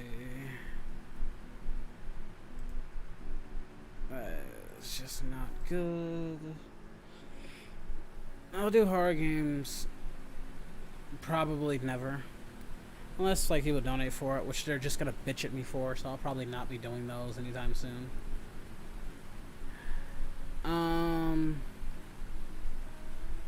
As for the next Would You Rather, possibly. What happened to my VR headset? CL got it. She got that in the divorce. She took everything in the breakup. She took Madden, man. She took everything. She broke my heart, and then she took everything from me, Cinetic. Let this be a lesson to you, Cinetic. Women will take everything from you. I'm just kidding. I gave it to her. But, yeah. This lovely young lady will be in the next Would You Rather. I gotta get out of here. So, we finally meet. What are you gonna do?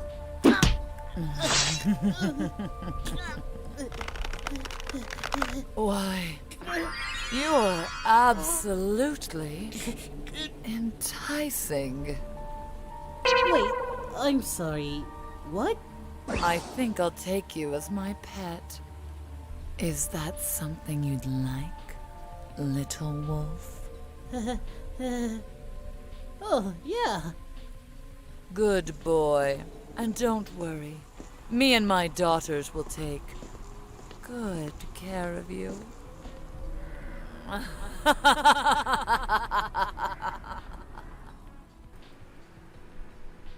No, that isn't anybody you guys know or who I've previously.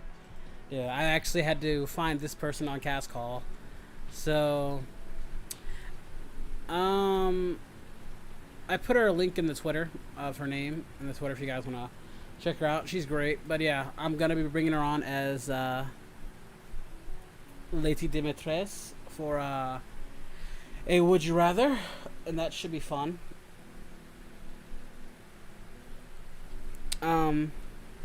Yeah, she's really excited to reprise her role because I have another idea. Hey, Kirito Sakurai. I have another idea to probably make a sequel to that. But I haven't. But that costs money. Again, that cost me $350 to make. And I don't want to spend another $350 right now. So, I thought I'd make a buffer between that comic and the next comic by putting out a Would You Rather and seeing where that goes and whatever.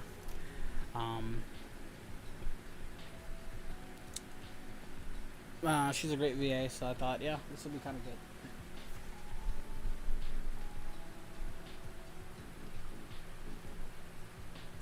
Well, I'm glad you like her. If you have any work for her, I can get you in contact with her, Cinetic, if you want to use her for some of your animations. She's always looking for work. So if you so let me know and I'll get you in contact.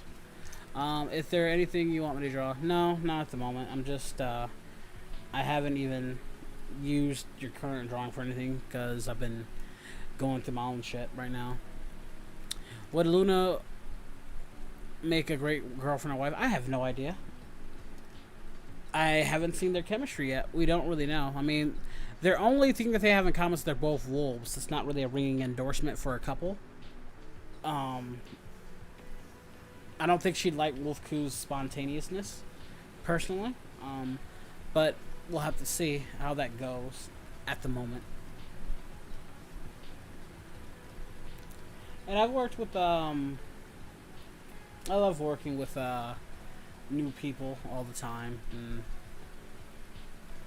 again, working with, you guys know, with us working with Miss Vaggie, how crazy that always is. Hold on, Cinetic, I don't think you've seen one of Miss Vaggie's videos that we did. Let me see if I can find that for you.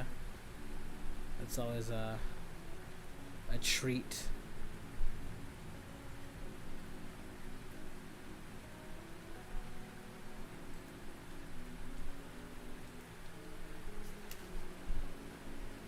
What did I call it? I can't remember what I called it.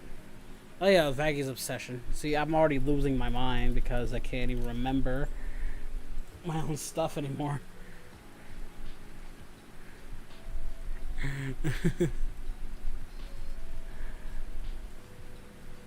Here's an earful of Miss Vaggie.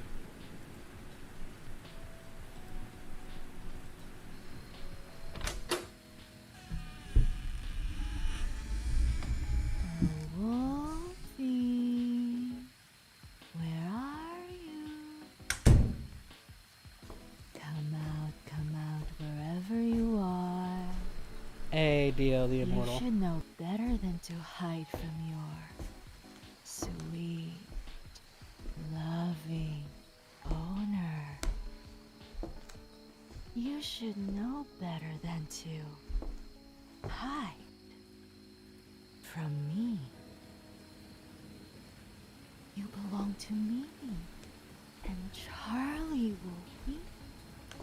And since my lovely Charlie isn't here, you must do your part to make me feel better in many ways. If you come out now, I promise you won't be punished.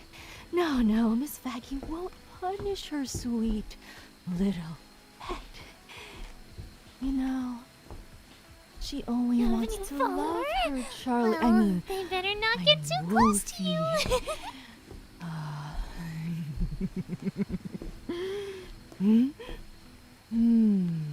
Are you here?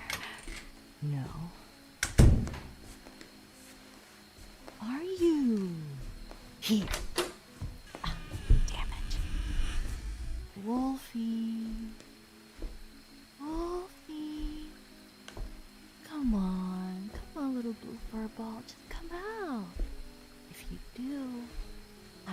use your back door anymore. Well, maybe not.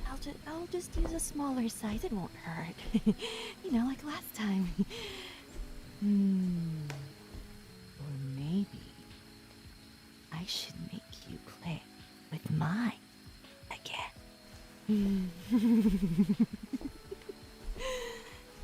But truth be told, it's fun seeing you squirm and hearing your cute little cries and whimpers.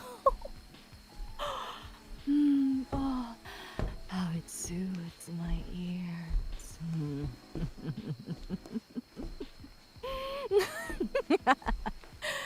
Oh, come on now, Wolfie. Let's not play this game.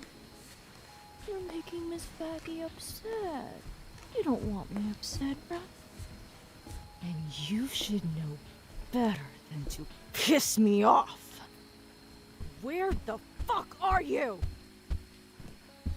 Now you're really starting to make me angry, Wolf.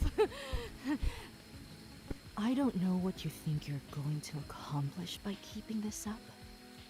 You're only adding on more and more to your punishment.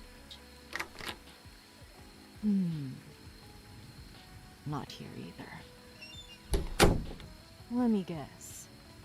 You think that if you hold out long enough, that someone's gonna come and save you?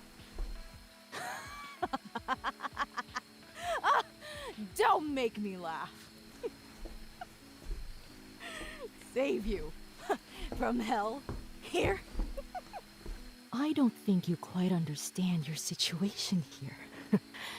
So let me help make this perfectly fucking clear. You are mine. You belong to me. With the exception of Charlie. No one can have you! You're mine, you ungrateful little shit! Do you hear me? And when I find you, I'm gonna make sure you understand your place. You're mine. You're mine. You're mine. You're mine. You're mine. You're mine. You're mine! Oh, you're mine. No one else can have you.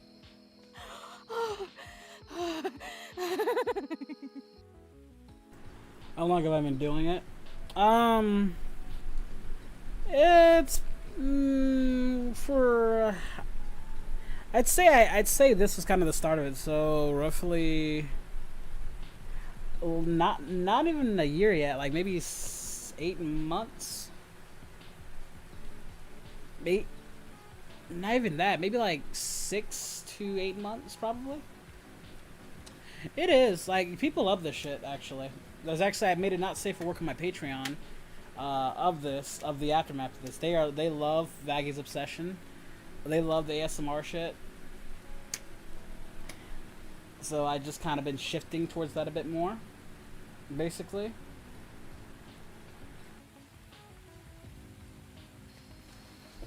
You know, you should be grateful to Charlie and myself to take you in and care for you like we do, to love, feed, and protect you, and you don't appreciate everything we do for you, huh? But that's gonna change. You will learn the true meaning of the word obey. You know why? Because I'm going to break you. I'm going to absolutely destroy and shatter your mind. Break you down and rebuild you. Mold you into whatever I desire. You'll do everything I tell you with a big fucking smile on your face. If I want you to clean, cook, or entertain me, you'll do it.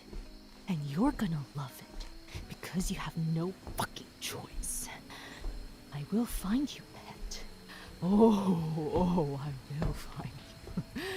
And if you thought what I've been doing to you was bad, well, That was a sweet daytime spa resort compared to what I'm gonna do to you when I find you. Oh, but, don't worry. I won't leave too many marks.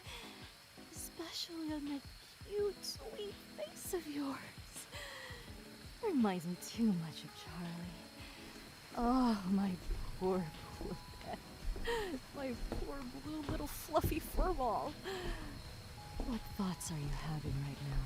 I wonder, You know, the fun fact is, Ivy is actually scared of this version of her.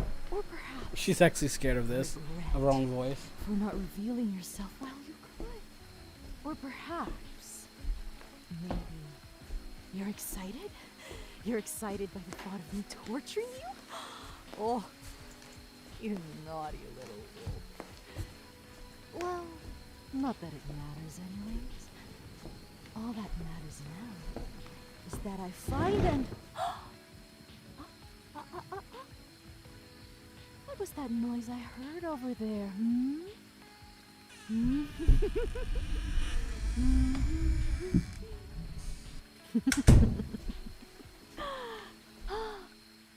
Well.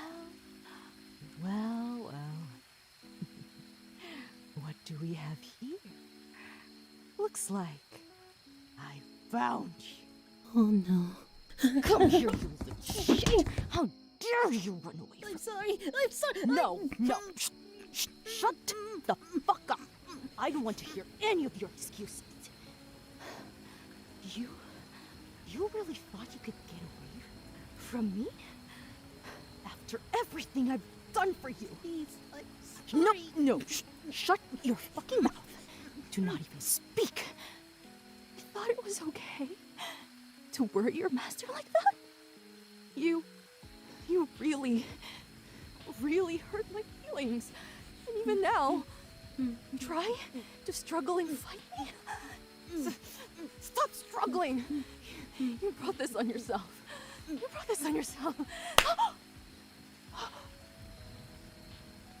Did you just slap me?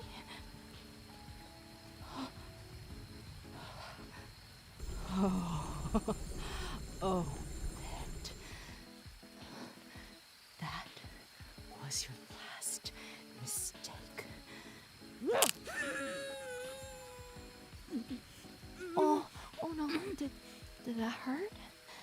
Oh, shh. Here, come here. Let Miss Vaggie give you kisses and make it all better. Mwah.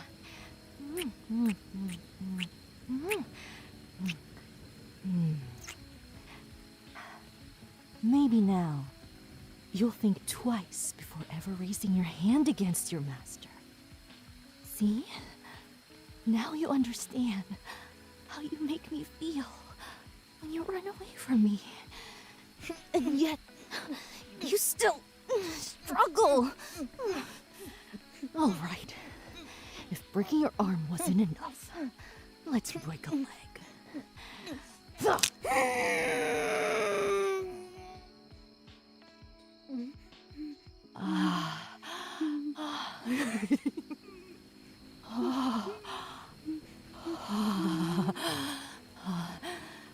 Oh, you look wonderful as those tears run down that cute face of yours. Come here.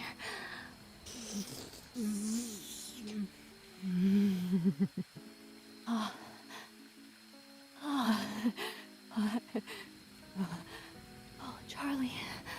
Oh, Charlie, you look wonderful as those tears run down that cute face of yours.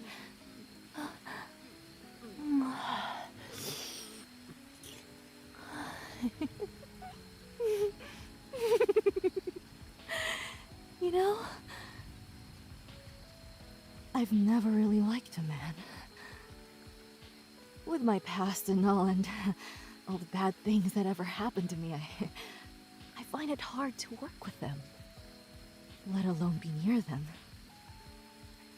But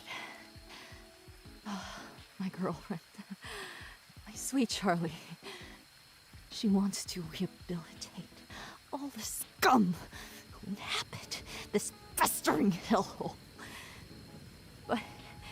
But as her girlfriend, I must and will support her in her dreams, despite my hatred for men. It's funny. You're the first male I haven't truly hated for a long time. Thought that could be due to your appearance, but not to mention Charlie loves you, so it was only natural I'd love you by extension. I think of you more as a pet than a man. A plaything, really. My toy. My little bitch. A tool. A tool for my amusement.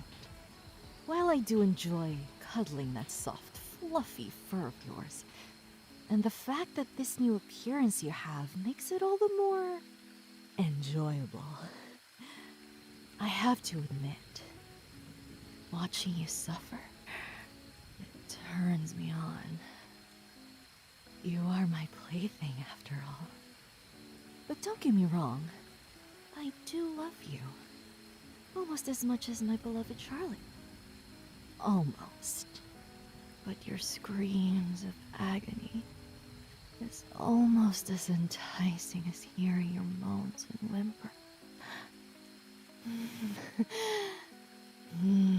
So, I have decided that you will be getting both pain as well as pleasure. I will tease you, and I will break you.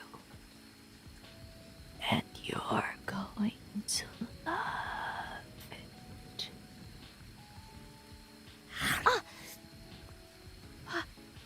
Oh, did you just bite me? You fucking asshole! You like that? After everything I told you, you still try to fight me? And you try to hurt me? Try to leave me. Just like everyone else. I fucking love you, you fucking blue idiot!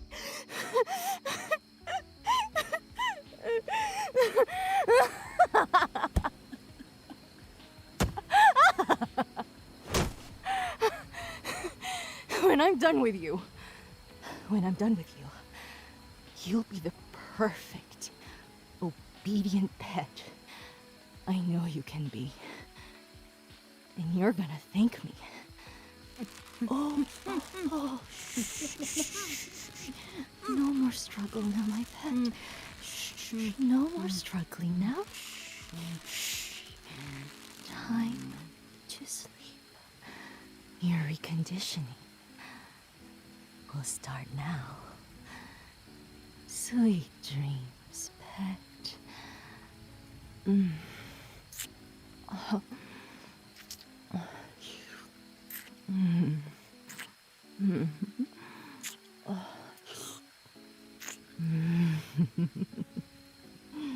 Sweet dreams.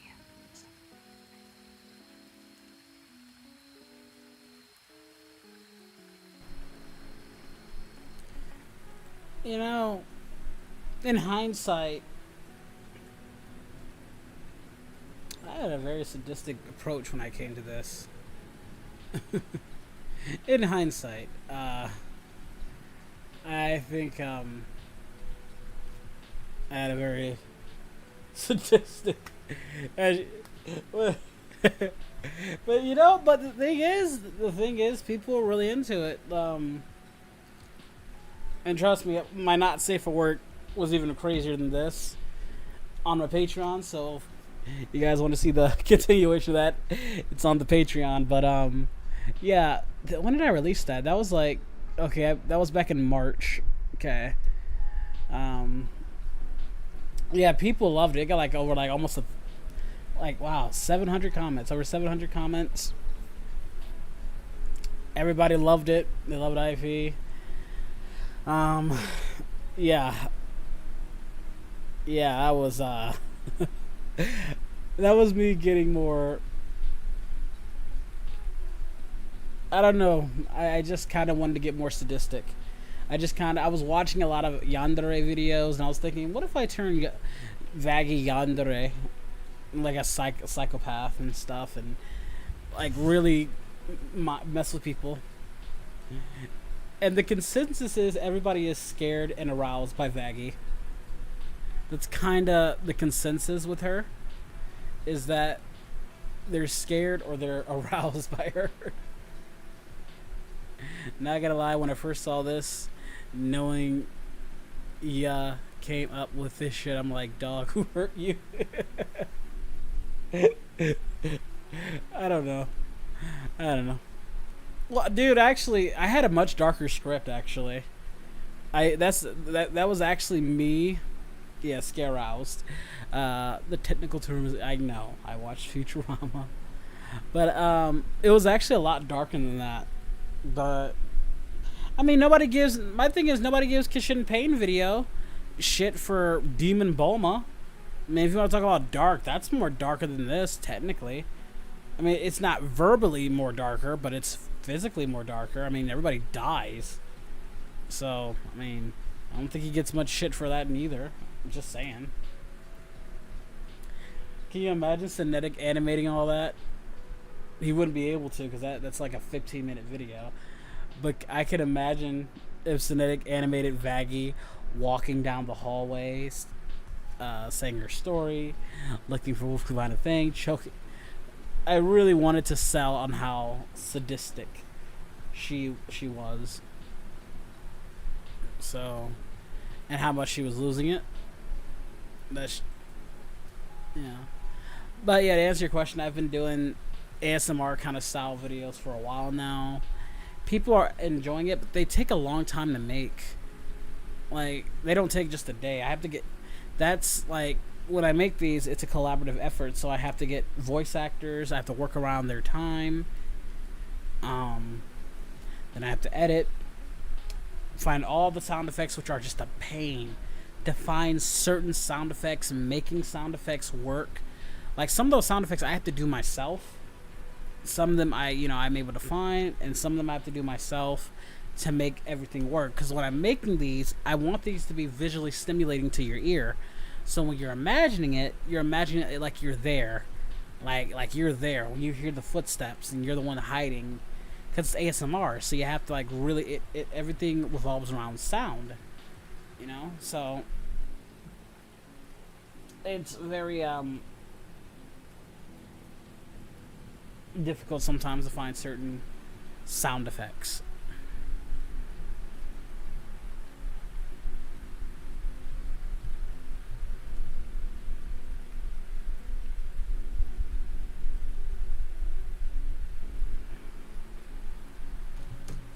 Hey, go Jito. Play the Charlie video. Cinetic, you want to hear the Charlie one? I'll tell you what, if Cinetic wants to listen to it, and Bardock wants to listen to it, I'll play it. But Cinetic and Bardock both have to want to listen to it. Since I don't think they've seen it. So, give me your answer, boys, if you, want me to play the, Charlie's non-canon version. It's not even canon to the, like, my Would You Rather series. It was just like a what-if scenario.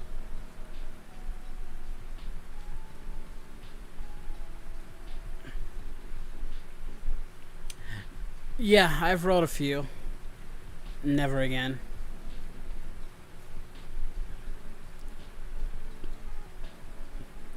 Alright, well that's one from Bardock. I don't know, is Snake even still there? I don't know if he was still there or not.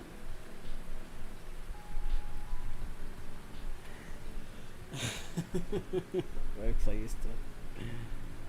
Alright, fine. Alright, I'll play it for you guys. Well, do you want to listen to the Charlie's version? It's not part of that story. It was just something I had made back in the day, and I kind of revisited it, and basically what happened to Charlie with Yandere. It's kind of a precursor of what's gonna happen eventually. in the in Vaggy's obsession, but it's not really canon to my actual story. It's just kind of a what if scenario. So if you want to listen to it, let me know and I'll play it. Not gonna lie, I do have a thing for crazy chicks, but after seeing Vaggy, I have so many concerns. Yeah. Well, you know, the old saying. You know what's crazy? The old saying is never stick your dick in crazy. But the crazy ones are the freakiest in bed. It's like a double-edged sword, basically. Mm.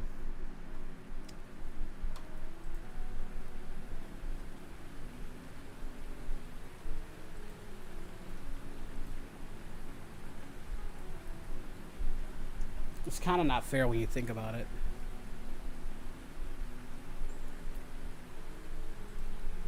You know. Alright, so did you want me to play the charter video? They want me to, but I was like, I kind of want you to see it if you want. If not, we'll just move on. But yeah, they're the most creative ones. I agree. Crazy ones are the most creative ones. I think that's why I have a thing for yanderes, if you want to. Alright, screw it. Well, I'll take that as a yes. You're not going to say it without actually telling me, so I'm just going to take it as a yes. Fine, here you go. Let you guys check this out. Hey, Wolfco. I can't wait to get you to It's just gonna be myself, animated. Wolfie. I've been waiting a while.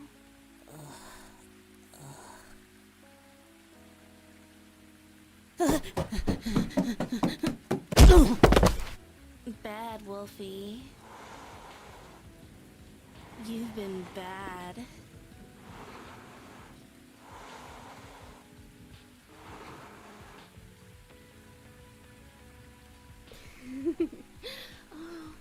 Oh, look who's finally awake. Oh, Wolfie, Wolfie, Wolfie. You've been out so long. I was wondering if you would ever wake up. Not to worry. 'Cause I'm here. I mean, of course I'm here. I'm here and you're here. And we're both here. Together. Alone. Oh, no. Don't try to get up. I mean, you can't really since you are tied down and all. I bet you are feeling a bit groggy. I mean, I have to thank Angel Dust for his nasty I'm bad sorry to hear habit that, Cinderella. of using drugs. I mean, they say it comes in handy in teams like this, don't you think? Oh, that's right. You can't talk. I mean, I kind of duct taped your mouth. I shouldn't be laughing. No, I was talking I'm about just- your I'm just situation so on Twitch. excited that I was sorry to hear finally that. here. I mean, you're in my room. You're in the hotel. Oh, I have you to myself. I'm just so excited. I just want to run my hands.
all over your body, but I can't. I can't. Oh, I shouldn't have these thoughts. Oh, I shouldn't have these thoughts, but I can't help it. I feel. Oh, I'm sorry. Let me calm down. Let me calm down. Okay. Hi. I know you. I've been watching you. Oh, I've been watching you for a long time, and I fell in love. I know. I have a girlfriend, but she won't be a problem anymore. You see, she wants me to be happy, and knowing, we will keep this between each other, right? Yes, I just wanna, I can touch a little bit, right? Just a little bit, right? You see, I can't help it. Once a month, I get these urges, these demonic urges that I can't help. Becky tries, she really does, but I can't help it. When I can't take it anymore.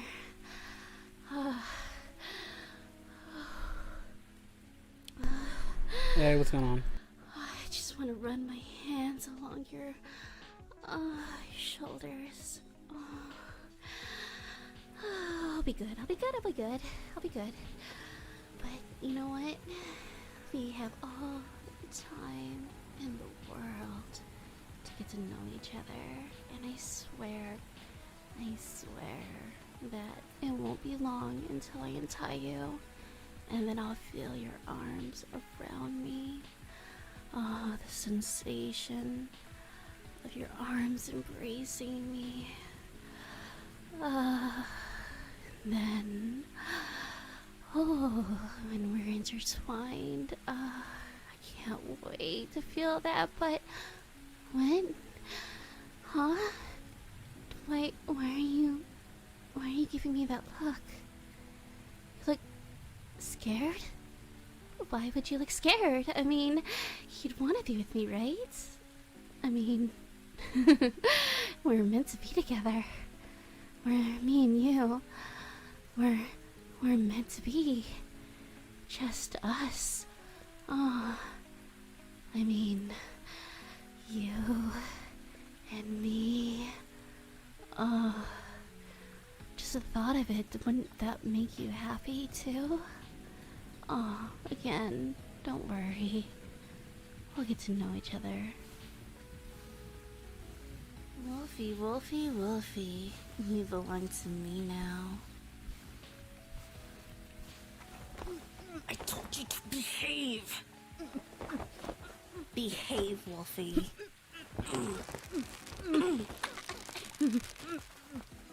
I told you to behave like a good boy, Wolfie.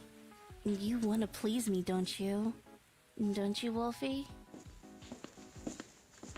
Wolfie, you're mine now. No one can take you away. You belong to me, and only me. Shh. Everything's gonna be okay, Wolfie. It's just you and me together. I love you so much. You love me, right? Oh, wait. You can't talk. That's right. You want to be mine, though, right? You want to touch me, feel me, but you can't because you're tied up. Aw, poor Wolfie. Don't you wish you can touch this? Feel this? Taste this? What's wrong? Why are you making that face? Don't you want to just bite into my skin? Mark me as yours, but too bad. Aw, Wolfie. You'll be alright. I'll take good care of you. Oh. No, you do not. You are mine. You'll only be mine. Get that cute little furry ass over here. I'm coming to get you.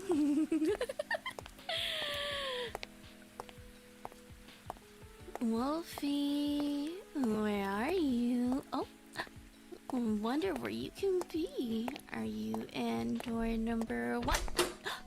No. Oh, what's that swishing there? Come here, Wolfie, you're mine. What a nice, soft little tail you have. You don't mind if I touch it a bit? And oh, stroke it so good. Oh, Wolfie, you're so soft.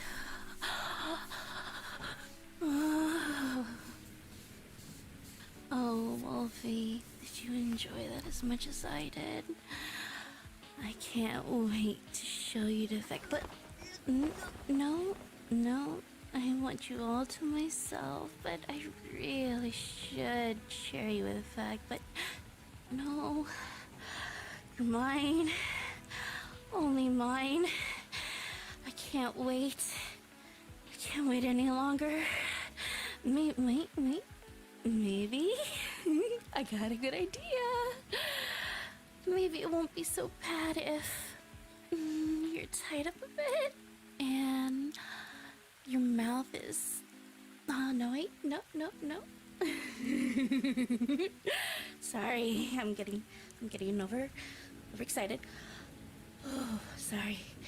Okay, here's what we're gonna do. What if I tie you up and pin you down, and then people know that you're mine? What would Vaggie think then? I don't know, but I'm excited to think about it. Sorry. Here we go. Let's see here. Hey, Wolfie! You know what? I think it's a good idea for you to meet people in the hotel. You know, other than me and Vaggie, and of course there's Nifty, but as long as you understand, you're mine, and you only belong to me. Okay? I hope you understand that. Thanks, Wolfie. Because if you don't, the punishment will be severe, as you know. Oh, if you don't believe me, ask Vaggie. The #1 rule of this hotel is to never ever fuck with Mistress Charlie. You got that, sweetie? Good.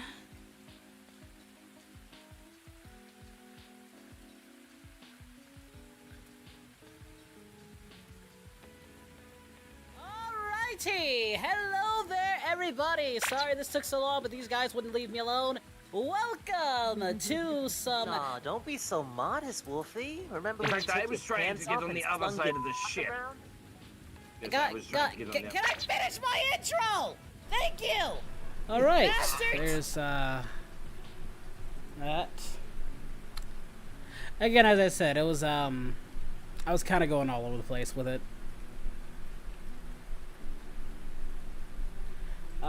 That's why I said it was non-canon. I love when people show up and say, and first they show up and say, what's going on in here? And they're like, oh, well, I don't like this, I'm gonna go. That's funny. Oh, wow.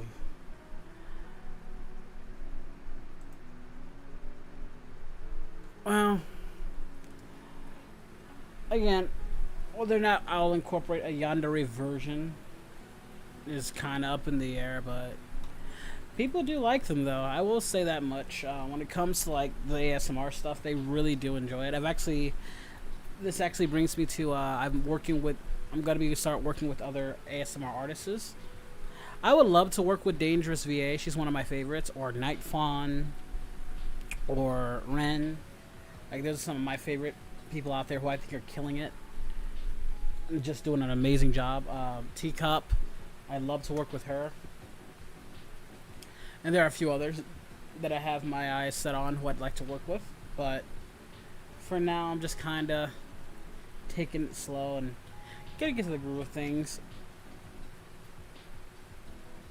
But overall, it should be interesting to see where I go with the story or not. Like, I wanted to do, if you guys really wanted me to be out there, I wanted to do an Amazon storyline. Like, nothing Dragon Ball related, nothing Hazbin related, like just a full-on ASMR original story with Amazonians. I'd have to get quite a few VAs, like at least 6 girls to do different voices. And just making a story like that, inspired by the Futurama episode that we kind of played with, except I'd go like more fuller Amazonian. I don't know, I just gotta making more serious stories. Who knows?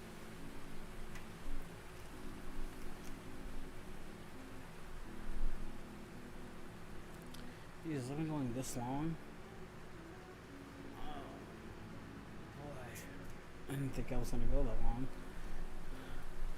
Hey, Pink, how you doing? It could be. Again, like I said, it depends on the quality of how badly people want to see it. Right? It might be worth a try. But I think I'm going to have to bring in like extra writers, because I get writer's block at times when doing some of this stuff. So I think sometimes I'm going to have to like bring some extra people in who share my vision and can add some flavor to it. I'm glad you're doing alright, Pink. Yeah, I think, like I said, as far as like view-wise goes, people do enjoy these videos more so than my animation, which it's kind of, I find that kind of sad that my animations don't get nearly enough respect. Like this one that I did. I'll show you what I'm talking about. Like, what did I call it? Couch Talk or something? And it's just like a snippet of the date audio that I did. But it was kind of cool because I got to work with Cottontail. She's a awesome VA. I kind of just turned it into a short though. There's a little short of it. And he was sliced in half. So he was laying there asking for my help. Wow. Like a bitch? Totally like a bitch. So what did you do? I gave him some of my energy. Why'd you do that? Because I'm an idiot. So what happened after you gave him your energy? Tried to slice me in half. So I had to give him some more. I assume he perished after that? Nope, because Toriyama has a sadistic sense of humor.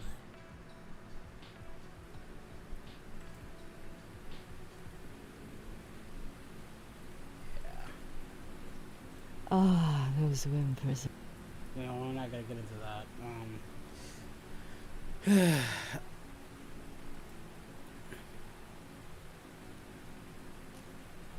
You know what? You know what grinds my gears on that one? Like, obviously everybody... I love how everybody knew that was Red Moa's Raven model. Which I really enjoyed. I actually animated that myself. I actually animated that myself. But the issue that people had with it was Raven herself. Which just irked me.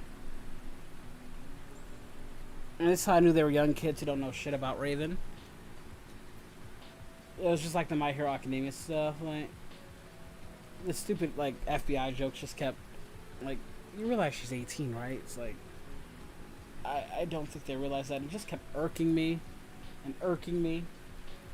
And I just, like, why do I even put out shit sometimes and have to deal with stupid people and stupid comments? Like, overall the video did fine. It's just those dumb, there's always those comments from stupid people who know nothing about the character but think they do and want to try and educate you on them. Can I react to Rustage Gogeta's rap? Maybe sometime in the future. I have been wanting to get more into some of the ciphers, so maybe sometime in the future I could probably react to it.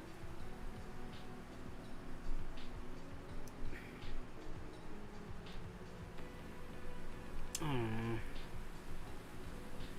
But in hindsight, while I do like that animation, in hindsight I could have did so much more with the camera work. Maybe I could have added a little music into it. I don't know. I wasn't quite satisfied with it.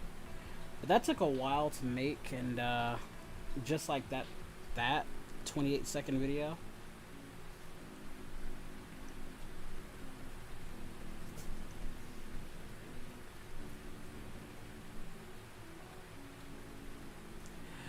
You know what's crazy? I think they have a model for Teen Titans Go Raven.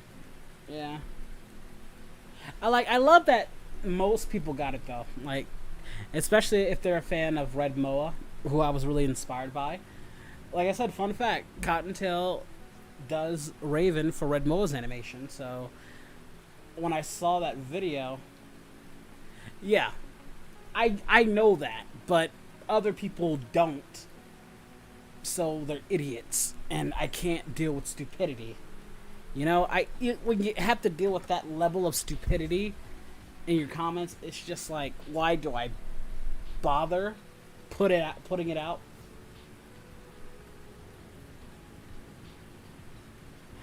I know. I guess because it's Teen Titans. Who knows? I just don't. It just generally gets on my nerves. But yeah, basically, it was really cool that I got Cottontail, who voiced Raven on Red Moa's, to do mine. Let me see if I can find a video of her and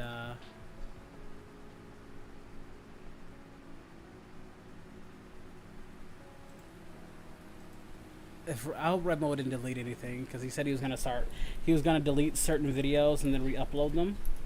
He was talking about it, which somebody else re-upload. Okay, that's good. 3 reasons. But I just thought it was kind of cool that I reached out to her. We worked out a deal, and she does the voice for Raven for me now, and we're cool now. We're actually really cool. 3 reasons why I'm better than Raven. 1, I'm smarter. B, I'm stronger. And 3, I've got a bigger butt. Hey! Shut up. Please, Raven? No. Please? No. I'll be your best friend. We're already best friends. Damn it.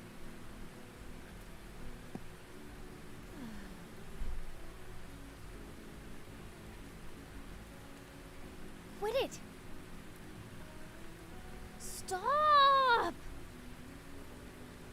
Raven, stop. You're gonna make me lose.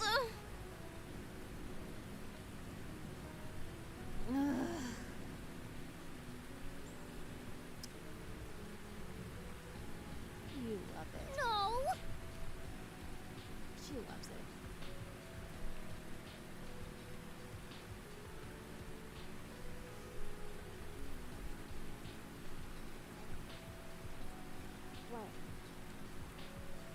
Gwen, What? were you listening? Yes. What did I just say? I don't know. You were talking about how much you hated pants or something? You do realize you were the one asking me to teach you this, right? Yeah, but why does it have to be so boring? Gwen, mastering magic requires complete discipline and focus. It's no different than any other skill in life, like singing or dancing or... Dancing? That's cool. I'm a pretty good dancer. What? Nothing. I can dance. Raven. I can dance. Sure. Anyway, back to what I was saying.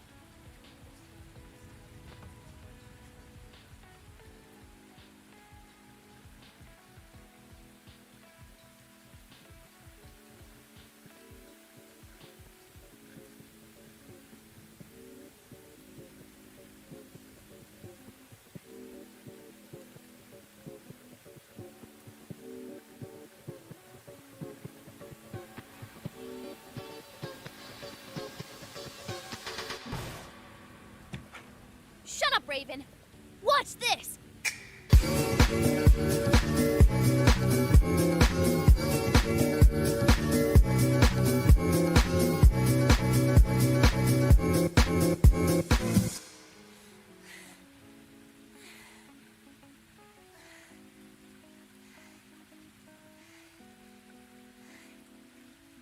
I stand corrected.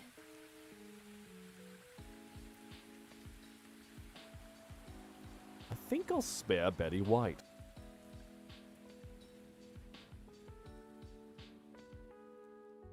Of course it ends with some of that, but yeah. So yeah, she's multi-talented. She actually did both those voices, both Gwen and Raven. So I was happy when I reached out to her. We talked. We inked out a little deal, and she did some work for me. And it was just cool that people actually when they watched my video and they saw it was actually her. It was cool. It was kind of like what you did with your animation. It has like connections to, it has ties to SSJ without it directly being part of SSJ's continuity, but it does have ties to it, which is what I really was going for, like getting the same VA and everything. So, oh, she's fantastic. She can do it all. She actually did more than one voice. She's not just doing Raven in the date animation that I have. She's actually doing a couple of or maybe that was, did I get that wrong? It might just be her, cause I got two VAs for it. But this will be a certainty. If I don't get the animation out, if I can't find anyone to do the date animation, it will most certainly be an ASMR. That you can count on. If I cannot get the date animation done, then it will most certainly be an ASMR.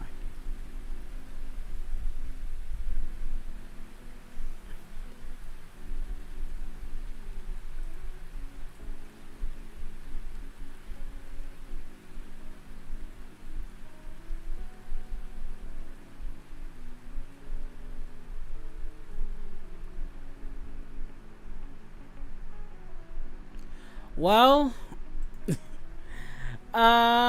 basically, I had some friends help me. I had a friend, he does animation, but he does not safe for work animation. He's part of this community, and basically he was helping me out, shopping around, looking for someone who could help me out, and basically he thought he found somebody. They thought they could do it. They couldn't do it. I gave them $200 as an advance, as like a down payment because they needed the money. When they showed me what they had, it just was not what I was looking for. They just could not keep up with the demand I needed. It was not fluid enough for what I was going for.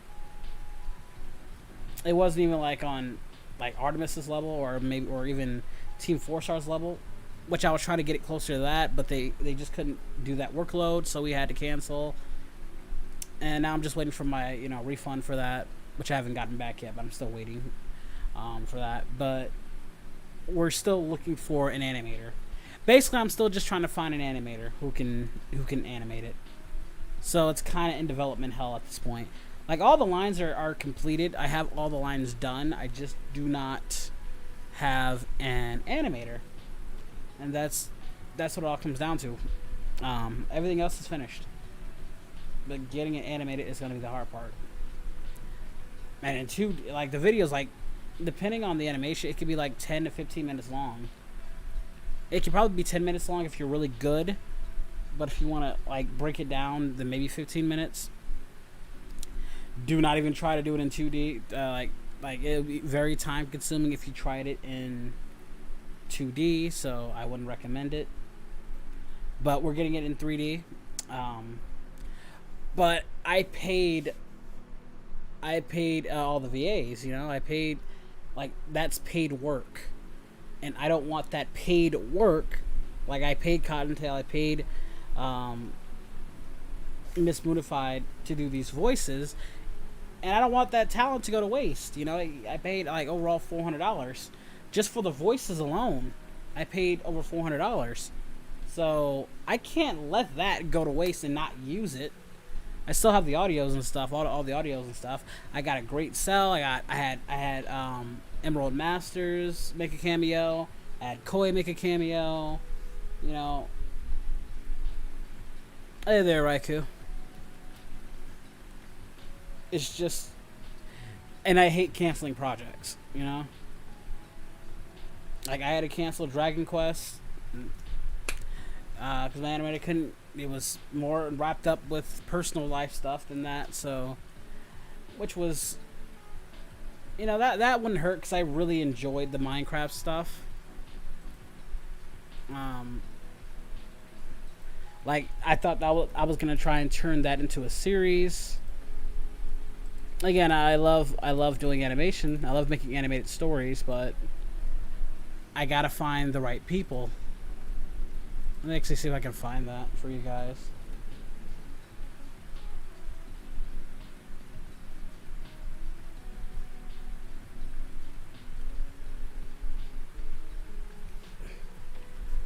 Oh yeah. Definitely. Like, I enjoyed the Minecraft stuff because it looks really good. But you gotta find the right people who are going to focus on it. And I can't find the right people. I seem to be struggling in that area. Here's a little look at that.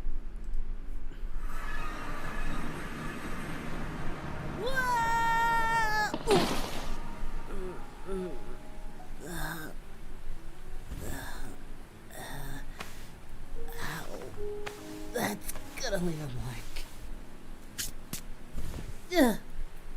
Huh? What? Where am I?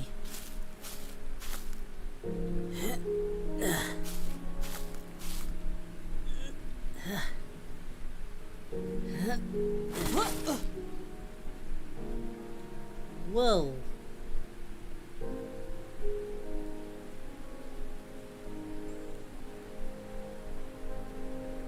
Wow.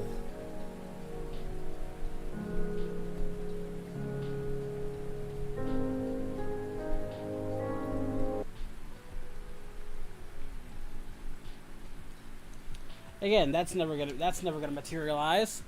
That's as that's as much as you're really gonna get from that story. The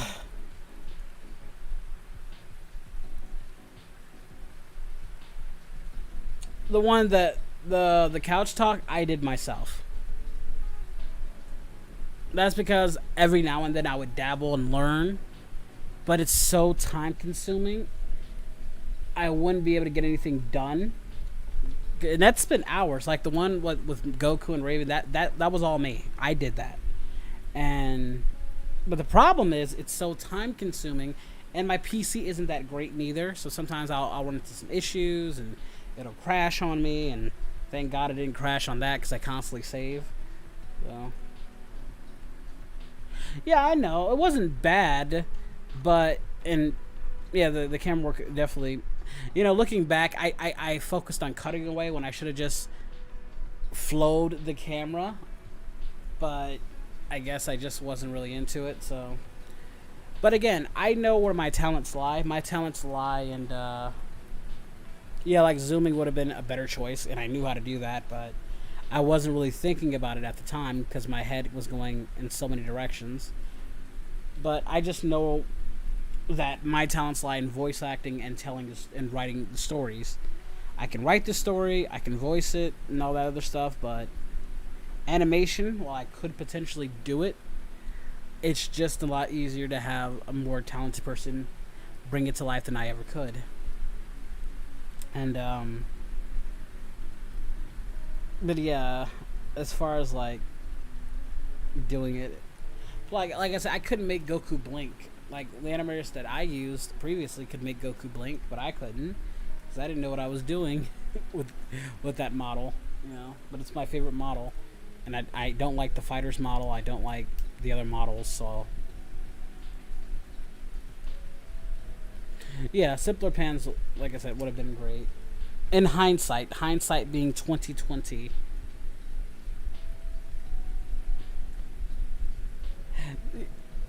I could actually redo it if I wanted to. I think I still have it saved. I could probably go in and like just redo it and re-upload it to see how a different camera work would be. But I don't want to. I kind of don't want to. But I could if I wanted to. Oh no, shut up. I'm done. The manga, that series is dead. I don't have anyone reliable to animate for me. That's basically the gist when it comes to my animation career. I don't have anyone reliable I can count on that can really do animation to that extent. Now everybody else got different things going on. So the only way I'm gonna do animation if I make enough money to make a team and have them on the payroll. I tried playing around with this, blah blah blah. I think I could do it if I gave myself like a week of straight diving. Well, yeah, you could. I mean, you actually do 2D. 2D is harder than 3D. I think you should. Personally, I think you do fantastic with it if you just allow yourself to, you know, get the gist of it. Me personally, it's just not for me. But I think you would excel at it, and I think you should give it a shot. But that's, you know, that's up to you, man. I can tell you what to do. But I think you do well. And I can always use another animator to help me animate shit. I'm still looking around though. I'm gonna still look.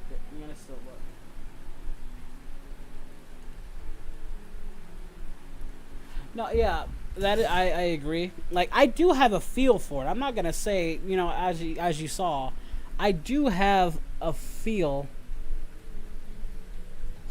Look who you're talking to, Cinetic. I am the king at hiring people for side projects. But I want to capture, I got a good feel for it. I just don't like it.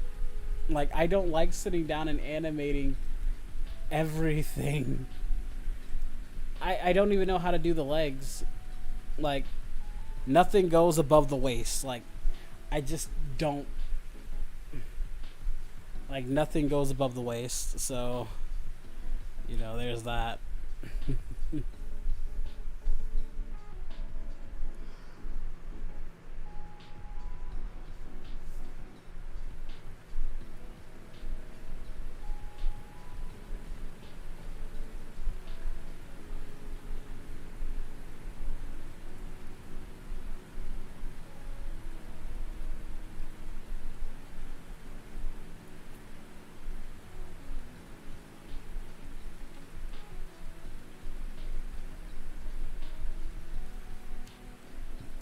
Sorry, I had to stretch. I don't know what I'm going here.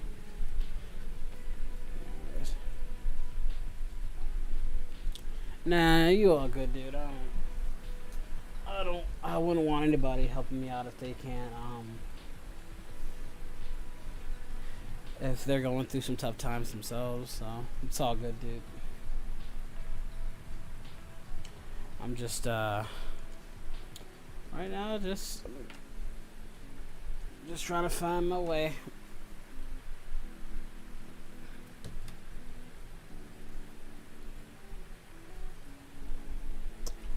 message.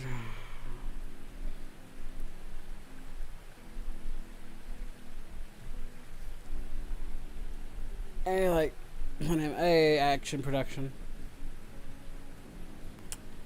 Messages and stuff. Let's see.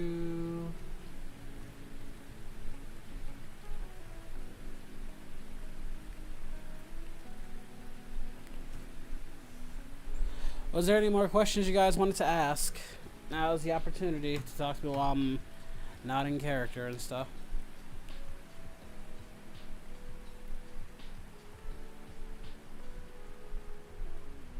Oh no, nightly discussions, it's actually daytime now. I started out at night 4 hours ago, but it's daytime now. It's like morning. It's like 6 o'clock in the morning right now. No, it's actually 8. Oh my god, it's almost 8.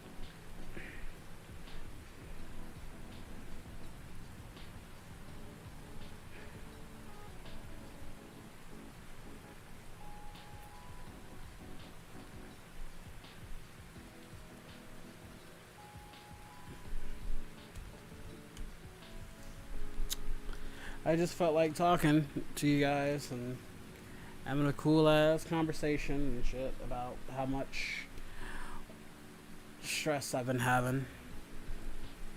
Though I don't like to talk about all that much, but I just had to get it off my chest, I guess, online. Talking to you guys, and hopefully you guys wouldn't think too much of it.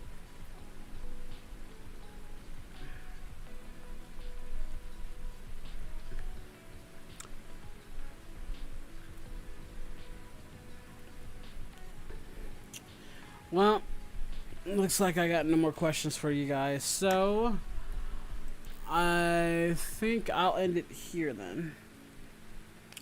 Have you been taken out? Say, have you been taking away the channel like you bro have been feeling out? Yeah, sort of, in that sense. Sort of. But anyway, I'm gonna get going. As much as I love to stay and talk and chat, I'm gonna go play some Fortnite or something. But Sedetic, maybe don't be a stranger. Maybe hit me up on Twitter sometime, or hit me up on Discord. Well, that's never gonna happen because your lazy ass is never on Discord. So hit me up on Twitter sometime. But Raikou, how you doing? Show up to my streams more often. Bardoc's probably not here. He's probably in Zammy's thighs or something. Vizzy's probably gone too. But I'll see you guys later. I appreciate you guys sitting back, coming to my live streams. I don't know why you torture yourself, but you do it anyway. But love you guys. Thank you so much. And I'll see you guys some other time. Alright. Chill. Peace.